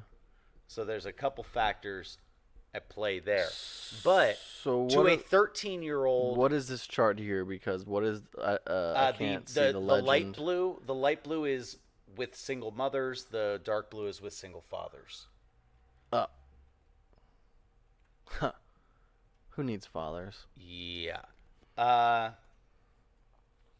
So in 2018, there were about 16.4 million children living with a single mother in the United States, and about 3.25 million children living with a single father. The number of children living with a single mother is down from its peak in 2012, which kind of makes sense because that's like when that being the peak was when like 16 and pregnant was huge. 2012, you know, that being the peak. Yeah, I guess so. About that. 2012, 2014, maybe. Yeah. Yeah, that sounds about right. 16 and pregnant. But that's also like 13 solid years after like Teen mom. Yeah, after teenagers. Let's uplift the teen asking mom. you to fuck them in pop music, you know. Yeah. So, I think there's correlations between all these things. Do I think those are causes? I don't necessarily think they're causes. I'm just saying that they exist, right? Now, when we move even further forward in the 2000s, we start to get really degenerate. In the 2000s, we really start to sell the culture that so many conservatives get called racist for calling out, of like just good time and booty shaking culture. You're a racist when you call that out. But in 2004, in the early 2000s, we really start to see that take hold in the popular ideas that are being pushed by the music media. Okay. So this is going to be interesting. 2004, we got Hey Ya kicking off the first month and a half of the year solid. Fantastic song. Fantastic song. That dominated, I'll just say, well, that song and the Yin Yang Twins dominated my 8th grade dance. It was Hey Ya, Shake It Like a Polaroid Picture. They were talking about shaking your booty. And what was the other one? The other line, there's a few lines in that song. It's all about sexual encounters. I don't want to meet your daddy. Yep. I just want you in my caddy. Yeah. All right. Hey, fellas, what's cooler than cool? Ice cold. I don't have no love for these hoes. Yeah. I'm ice cold, but it's fun. And then, till the sweat drops down my balls. Make all these bitches crawl. Yep. To the window. Oh, skeet, motherfucker. To the wall. Oh, skeet, got game. So then after Hey Ya, we got I Like the Way You Move. More I just like booty the shaking way and fornicating. you Then Then we got Slow Jams. and like actually, Twista can featuring can we Kanye. stop on that? So you had Hey Ya, and then I Like the Way You Move. Can we talk about the extreme change of Outkast from From Southern Playalistic Cadillac Muzak to this period? Yeah, what the fuck happened there? Obviously, it's not their. I don't think they wrote these songs, these newer songs. They likely had people around them helping them write them. When it was just two of them in Atlanta rapping, Yeah. so much different than when they first came out with those, The Love Below and Speaker Box, I think was the other one. Their first Southern Playalistic Cadillac Muzak was Southern gangster rap. 3-5-70 yo foe head and they'll be mo dead cause I'm a pro. Like there were so many lines about shooting people and shit. Southern Playalistic. that whole and funky ATLians was music. like a lot of gangbanging type shit too. Yeah, but they were like just wacky alien gangbangers. Yeah. It was fun. Then we've got see. Such a shift. Further into 2004, we've got Usher and Lil Jon. Yeah, do do do do do do do do. Yeah, do do do do. Dude, that stayed number 1 for 2 full months. That's how dumb we were by then. Yeah, so this is the introduction of just full on onslaught of like rap music being popular, of being pop music. Yeah, and this because this stuff isn't rap music, but it's considered rap by the masses. Yeah. So then you're gonna start. I'm sure you're gonna start getting into like G Unit and 50 Cent shit. 50 Cent probably had a headliner. We're gonna get there. What year are we in now? We're in 2004. Okay. So we've got nothing being popular. No, just booty shaking, fornicating. Then we've got Usher's Burn for another whole 2 months. Gotta let it burn.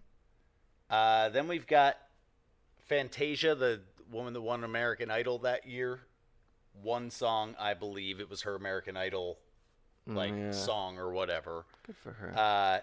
Then we've got more Usher. Mm-hmm. Then we got Slow Motion, Juvenile featuring Soulja Slim. Ugh. Right. But what did Juvenile... That's a song about sex. Slow motion for me. Yeah. Slow motion for me. Was there a Juvenile song that wasn't about women with fat asses shaking said fat asses? Boy made it out the hood. Then we got Lean Back. Terror Squad. Lean Back. Lean Back. That was about not being able to dance. Yeah. Because A, your clothes don't fit you, and also you're carrying a pistol. Right. A large one. Right. Right. So here's how you grew when you're a gangbanger, but you're still trying to be a booty shaking, fornicating fool. Yeah. Just lean back. Yeah. Yeah. Then we got Goodies, Ciara featuring P.D. Pablo. What the fuck? Which was straight about fucking. This was number one, huh? Number one for weeks, 5 solid weeks. Then we've got My Boo, Usher and Alicia Keys. Mm-hmm. Right? The most wholesome thing, but it's still like kind of an us against the world story. Yeah. Right? Yeah. Then we got Drop It Like It's Hot. So the closest thing to a song about a genuine relationship to hit the top of the charts in 2004 was a terrible kind of Bonnie and Clyde sort of us against the world. Yeah, vibe, I mean, Drop It Like It's Hot is like one part nonsense and one part just not caring about anything. Well, that's like just drop everything. It's like frenzy. It's hot. It's about working someone into a frenzy. You think Drop It Like It's Hot is being in a frenzy? Think about what that video was. That was literally like women just plummeting to the floor, shaking their asses as fast as they could on the way up and down. I think that's not how I remember that. Is that how it was? I don't remember that video being like that. Maybe I'm thinking of that mystical video. Yeah, no. It was like just fucking Snoop Dogg just like kind of dancing around and like not doing anything, just kind of like driving the car thing. Doing his one move. Yeah. Snoop Dogg's when the one pigs try move. to get it, you drop it like it's hot, or you park it like it's hot. It's all about like giving something up because you just throw things out as though it is illegal. As though they don't. Yeah. It's hot. It's illegal. Mm-hmm. So you're dropping the gun. You're parking the car. Okay. And just abandon it. How is that not a frenzy? abandon things constant like they're paranoia illegal. because you're constantly fucking. It's like hot potato, except you're just dropping it on purpose every time. Moral of the story here: by 2004, garbage. Yeah, By 2004, honestly, it's even more garbage than you'd think it could ever get. Garbage. And then we hit 2009. Let's bump it forward another 5 years. We got Beyonce. If you liked it, then you should have put a ring on it. After she just told women to be independent and blah, blah, blah, all these other things, now it's, well, if he really liked you, he should have married you. But you've been telling bitches not to get married for 10 years. Right, but what's interesting, though, is that she's still, remember how they start the song, all my single ladies? All my single ladies? Mm-hmm. So basically they're saying, like, you're single and it's not your fault. It's not your fault. Right. He wasn't man enough to handle you. Yeah, exactly. It's that Marilyn Monroe fucking, if you can't handle me at my worst, you don't deserve me at my best. I don't think she ever said that. I don't think she said it either. That's just the fucking meme. Is like Yeah. that's that quote attached to her picture. Then we have Just Dance, Lady Gaga. It'll be okay, just dance. Yeah. It's okay, just dance. That's all you have to do, and your life will get better. Just dance. That's frenzy. That's like mindless fucking. Yeah, that's pretty frenzy. Mindless frenzy. Then poor little Kelly Clarkson. Her life would suck without you. That's the name of the song. My life would suck without you is the Kelly Clarkson song. But it's her playing that Gladys Knight Midnight Train to Georgia role. No, you're kidding me. That's what her. My life would suck without you. My life would suck without you. Yeah. What the fuck? And then, yeah. I don't remember that. Yeah. That's terrible. Yeah. Then you got M, Dre, and Fiddy breaking in with Crack a Bottle. Party time shit. Then you got Flo Rida's Right Round, which I imagine Which is just, it's about taking drugs and partying. There you go. So 2009 starting And off they pretty ripped that garbage. song. You spin my head right round. Yeah, right round, baby, right. Yeah, they round. just ripped that Yeah. song. Then we got Lady Gaga's Poker Face. Fuck her face. Fuck her face. Then we've got Black Eyed Peas, Boom Boom Pow. Right. Then we've got I'm so 2008. You Then so we've got- 2000 and late. Black Eyed Peas, I Got a Feelin' for 3 solid months. A song about pleasure seeking. I got a feeling that tonight's going to be a good night. That's all that song says. That's all it says. That's all it fucking 3 solid says. months. 3 solid months. That was the number 1 message. Wow. Now, think about who was what age in 2009. I was 18, Right. going And on 19. You're like the meat of the meat of the millennials, you know? Like you're like the meat of it. People Yeah, 5 years in the middle. younger, you people 5 years I'm older than firmly you. entrenched as You're a millennial. firmly entrenched There as a is no way millennial. around it. Is there a bigger pleasure-seeking generation than millennials?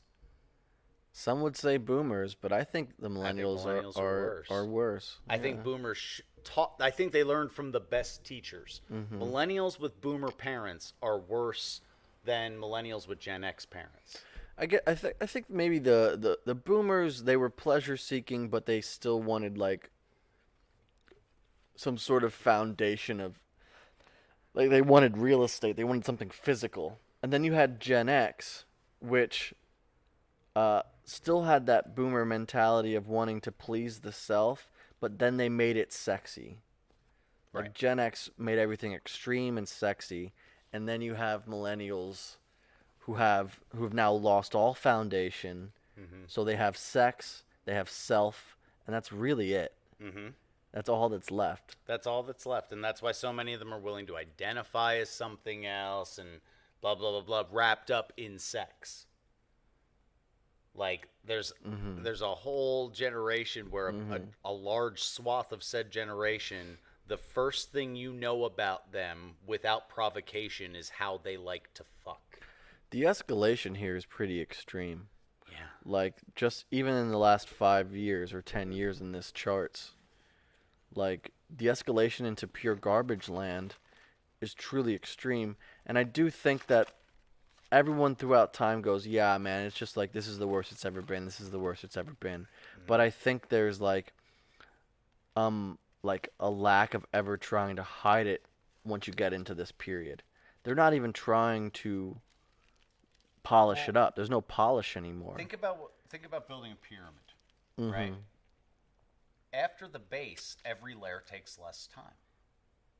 Okay. So the uptick in the message between 1961 and 1965. The uptick in the message between 61 and 65 was gradual. It was the same kinds of messages, the same pickup artist alpha, the same special king boy gammas, and the same promiscuity is the norm, and la la la la. But it was with like a sweeter bent, you know. It was forlorn and heartsick. It wasn't like degenerate, you know. But that base had to be built up. By the time you hit the mid-70s, you had songs that were just strictly, no doubt about it, about boning and boning alone, Okay. you know? Yeah. So it took like 15 years to build the base. But now once you built the base, every layer up after that goes faster. So are we anywhere near the fucking capstone? Who knows?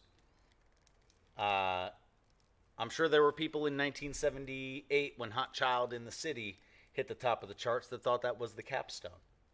And I'm sure there were people when Like a Prayer hit the top that thought that was the capstone. You know? Yeah. But it's only going to accelerate now. The foundation's built, the middle layers are built, wherever the hell we are, it's only going to happen faster and faster and faster now.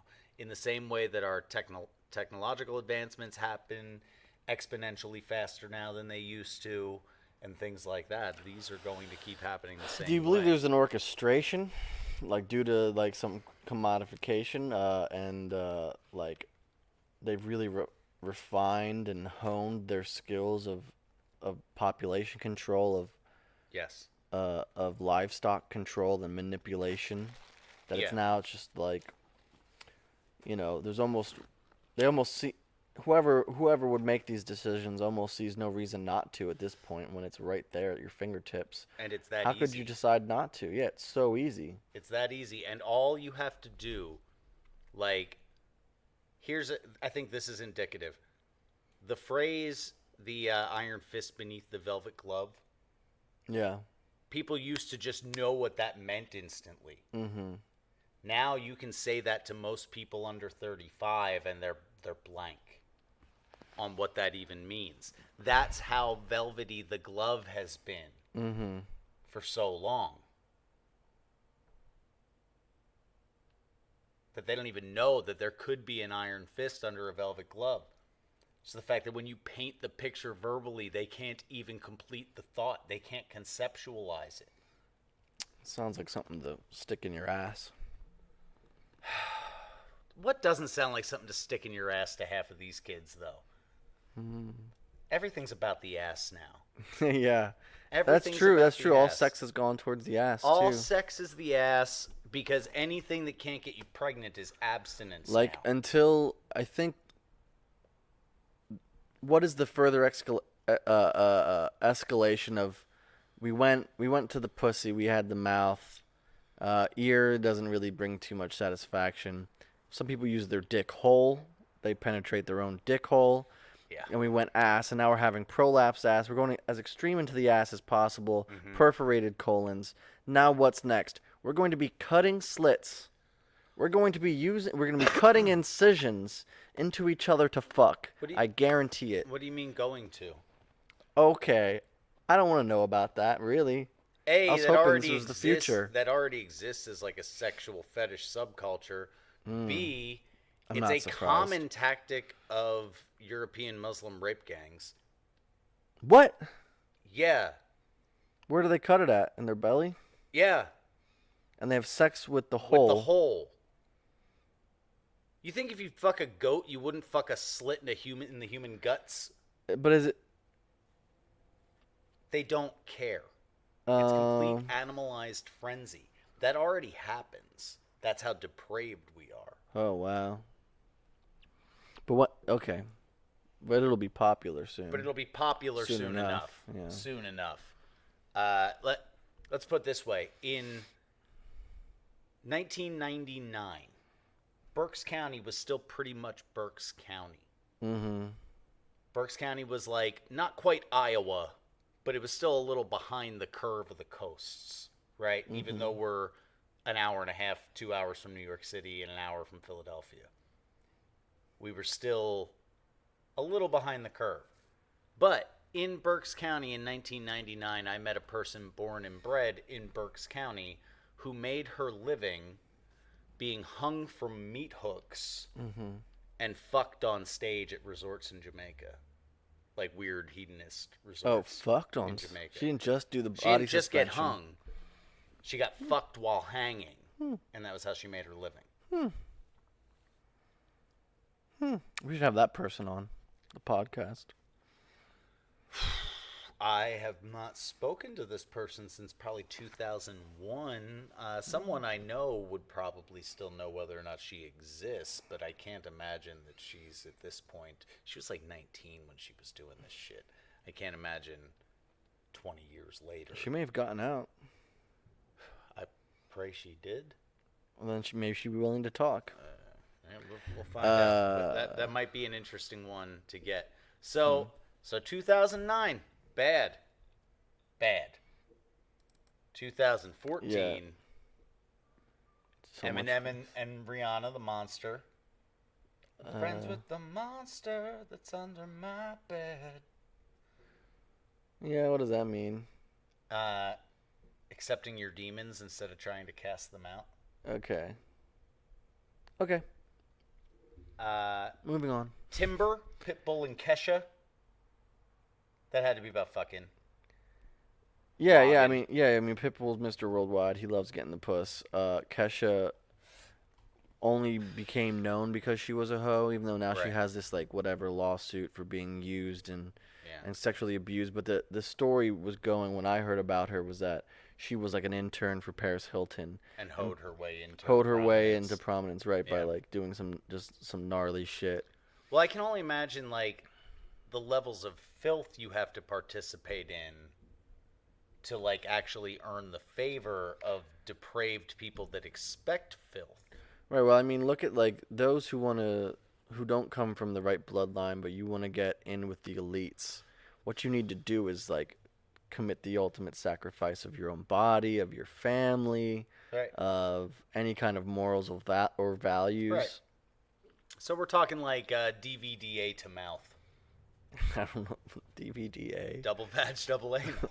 Then the mouth. 4 dicks at once, all in your mouth at once, like that type of stuff. Then we've got Dark Horse, Katy Perry, and Juicy J. Pretty obvious what that's about. Katy Perry's one fucking fucked up girl. Right. Pretty obvious She's whacked. what Dark Horse is about. Then we've got another 2 solid months of Happy. Because I'm happy. I feel like happiness is the truth. Because I'm happy. If you feel like a fleeting moment that you experience every once in a while in your life is the truth, clap along. Think about that for a minute. Pleasure seeking to the utmost. Yeah. What does it mean to feel like a room without a roof? To feel open and unprotected and fucking susceptible to the elements? That's what that seems like to me. That's not something to be lauded or applauded. Oh, boy. Then we've got John Legend's All of Me. I'm not familiar with him, but I'm pretty convinced his wife's a man, so I'm pretty sure this is some nonsense. Then we've got Fancy, Iggy Azalea.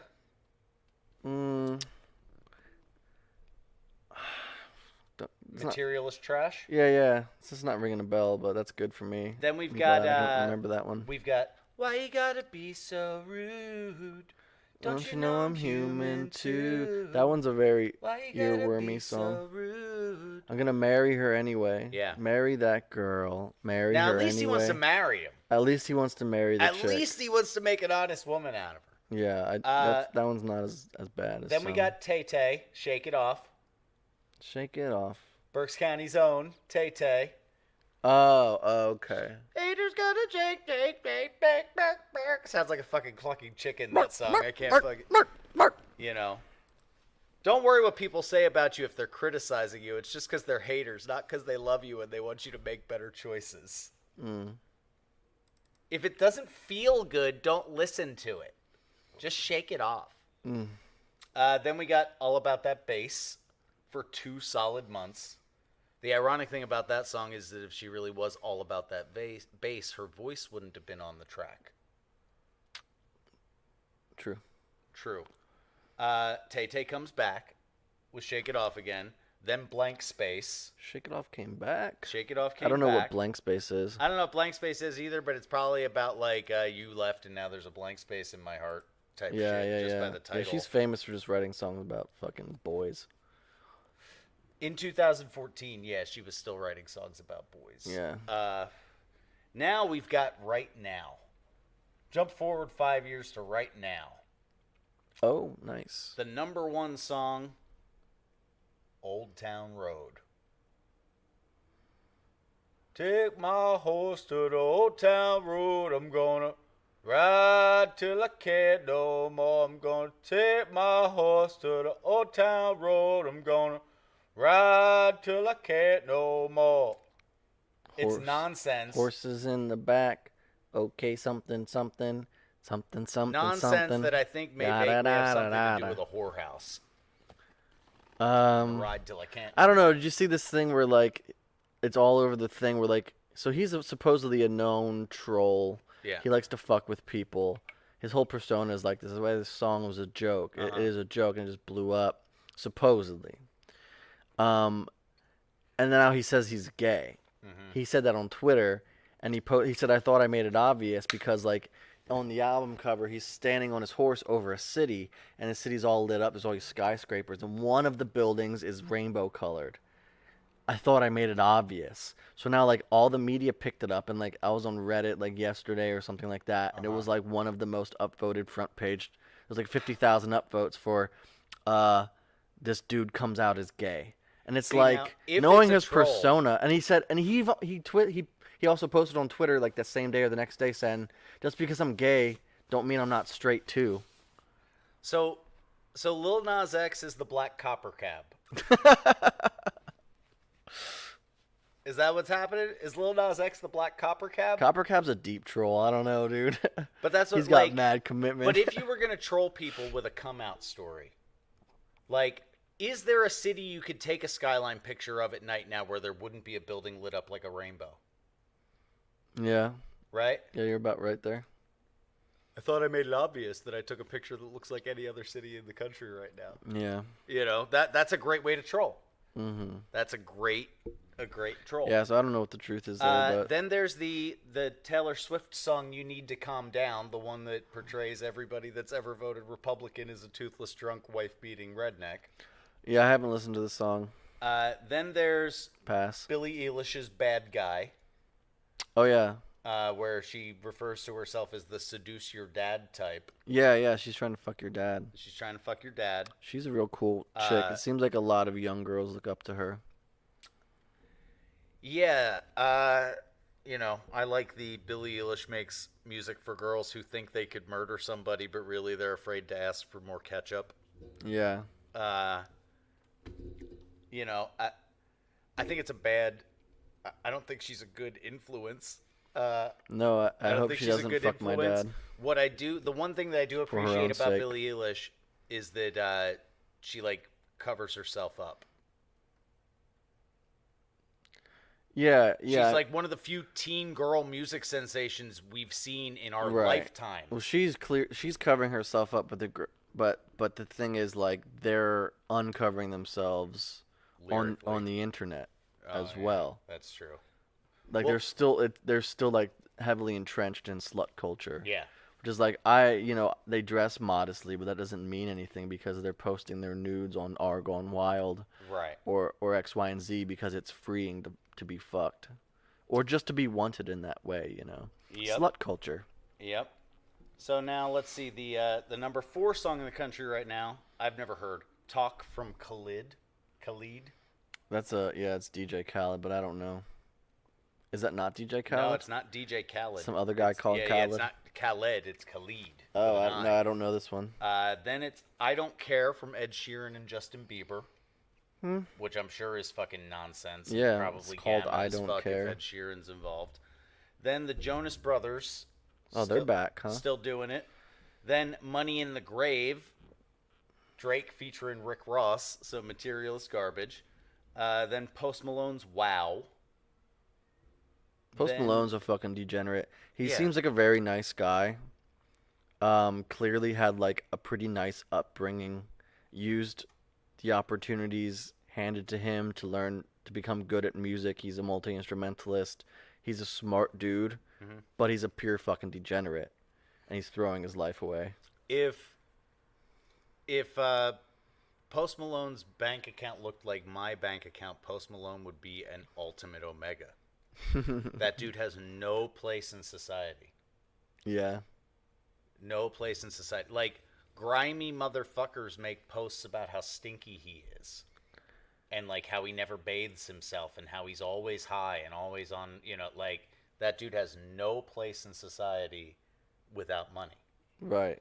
Right. And think of the people who idolize him. Oh.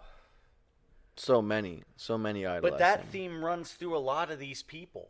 Because, like, it's playing on that whole thing of, like, you can be an absolute omega or just, like, absolute loser, degenerate, but you can still be successful or liked or popular. But the truth is, like, he's one in 6 billion. Like no He's one else is yeah. gonna be doing that. There are some people, there are some waves you can catch if you're lucky. But at the end of the day, for the most part, most of the people who idolize someone like that are just gonna be fucking lost as fuck. Mm-hmm. And then we've got in the top 10, Chris Brown. Somehow you're allowed to beat women up. Yeah, I noticed he came out with a new track. And Drake's on it. Yeah. Sensitive Old Aubrey is on the track with the woman beater. Somehow you're allowed to do that. It doesn't matter for some Right. reason. I don't know how he's connected. Then you got the Spider-Man Sunflower Post Malone. He's song. probably got pedo dirt on producers or something on like Right. record execs. So it's just junk. It's just fucking. It's utter garbage now. Like there's nothing that's going to hit now that has a genuine positive message. There's no way. Can you think of anything of substance in the last few years? I just can't. There's got to be something. I bet we can be proven wrong. You're asking the wrong guy because I don't know. I can't even checked think out- of words. I checked out of names. music in like 2009 Mhm. when I got on my if I have time to listen to music, I have time to make music. Mhm. But I'm glad I got out when I did because even when I did, my musical choices for what was like to try to listen to anything current was pushing me further and further Yeah. outside of society anyway. Old Town Road is just a fucking nursery rhyme. Yeah. Like it's a children's song. It's nonsense. It's nonsense. Most of this shit. It's like eating pancakes as every meal. What about bologna is just hot dogs for people that love pancakes? Yeah. Yeah. So I think that we've painted a pretty clear picture here of how garbage the messages in popular music our entire lifetimes have been. From the second music became an industrial force, the messages being promoted have been unhealthy at best and tragic at worst. So is this late stage capitalism? No. No. I think it's opportunists capitalizing on the first available moment of a culture looking for a replacement for the order of the universe.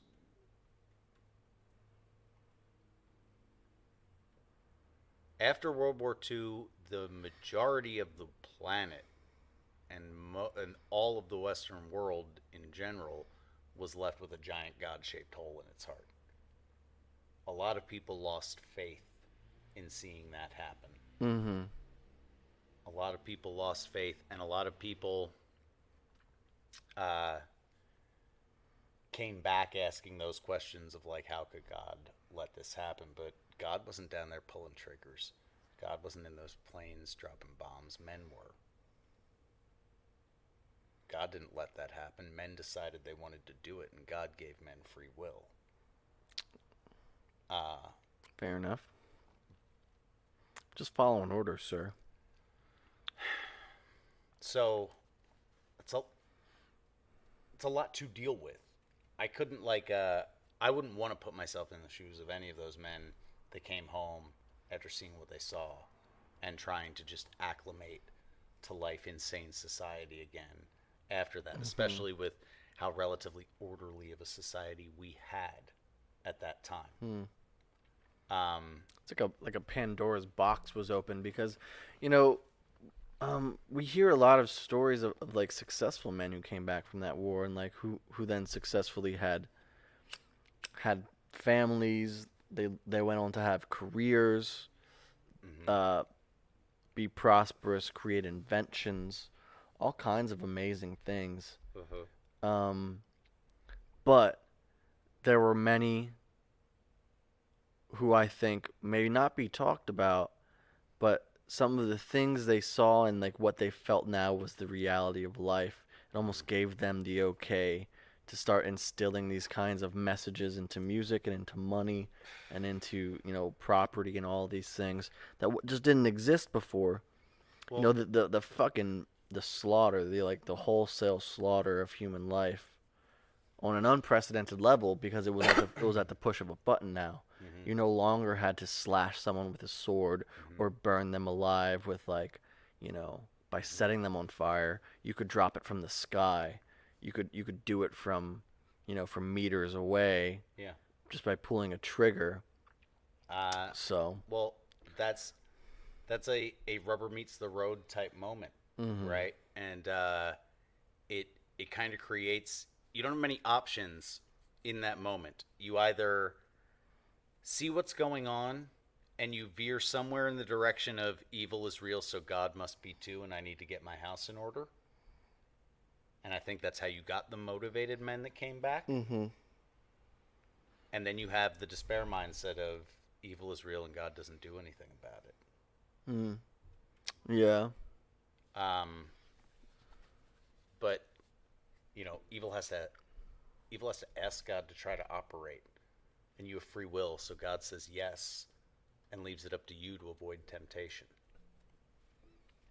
What a tricky dick, that God. Yeah, that gift of free will—that's terrible shit. Making you take responsibility for your own actions. That's horrible stuff.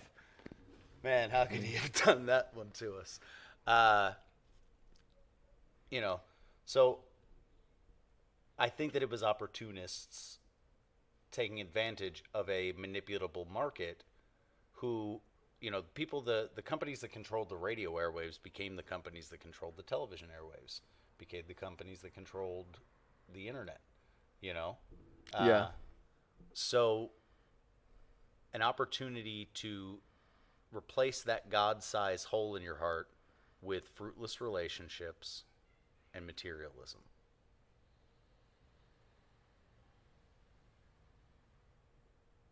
And I think that no matter how many times I went like this, Seems like you've been practicing that move. no matter how many times I went like this Probably would tonight, have poked myself. no matter uh, any opportunist would have stepped into that role. They just happened to be the ones that got there first. Mhm. Yeah, not even just opportunists, but those who now felt like they had the go ahead because a godless world confirmed basically Well, and there's also, in their opinion. you have to consider too that like the worldwide culture at that point in time couldn't have been so fucking great, or we wouldn't have gotten there. Mhm. Right? Like we couldn't have allowed it. Our bars of acceptability as a human race Without a were doubt. I already mean, there pretty was low. there was already a lot of murder and famine, Yeah. much more than there is today, actually. But now we have a different level of like cultural famine and that going on. That's it's just it's more visible, so it seems worse. And in many ways, it is worse because, like I said, we're having a famine of culture, and people aren't uh, existing for the right reasons whatsoever. They're just trying to take advantage and try to eke out whatever they have the chance to, and that's why that's why they will take advantage of each other so harshly, especially in a prosperous world where opportunities abound to fuck someone over. Yeah. You know what's interesting about the phrase "it's a dog eat dog world"? Mm-hmm. Dogs don't eat other dogs. Mm-hmm. Dogs probably fight sometimes. They fight. You don't think they'll cannibalize each other? No, they That don't. makes sense. That makes sense. Why would they? They're crazy loyal. Mm. Like even predator dogs, like hyenas and jackals and such, don't eat their own. Hmm. Isn't that something? That is something. It's interesting. Pretty strange, isn't it?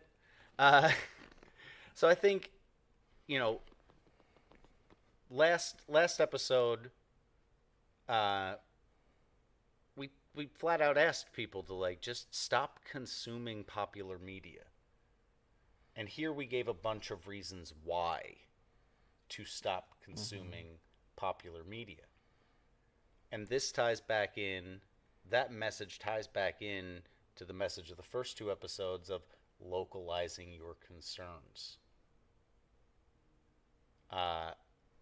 and I would like ask people to consider how many of these ideas they've bought for themselves and how much they apply these ideas to their own interpersonal relationships, to their own measure of what life is supposed to look like, to their own measure of what love is supposed to be, to honestly examine it. Because if you just say, oh, that guy's fucking crazy and don't listen and examine the stuff, 3 years from now, you're going to be asking me why you're still doing the same shit. Mm-hmm. But it's everywhere.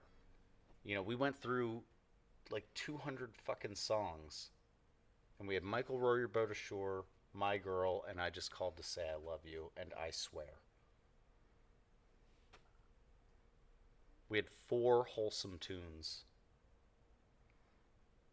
And Marry That Girl or whatever. Yeah. Sort of. Marry that girl. Right. No matter what you say. Yeah. Well, the father probably knows best, and you shouldn't marry her, you fucking piece of shit. Right. So, okay, Right. cut that one. Yeah. Yes. If that girl has a father, and he's saying no, That's there's probably a reason. That's what it's about. That's Yeah. what the song's about. It's Yeah. about the dad denying the man, the singer, trying to ask for the hand in marriage. What father would let his daughter marry a man named Magic? I don't know. Weird how Magic Johnson was the first guy to be cured of AIDS. Magic. He's got a Magic Johnson. Magic. So I think we did it. This was like Yeah, I'm ready to wrap. this was the It's been deepest like 3.5 hours. the deepest dive we've done so far into any one topic. Yeah, I mean,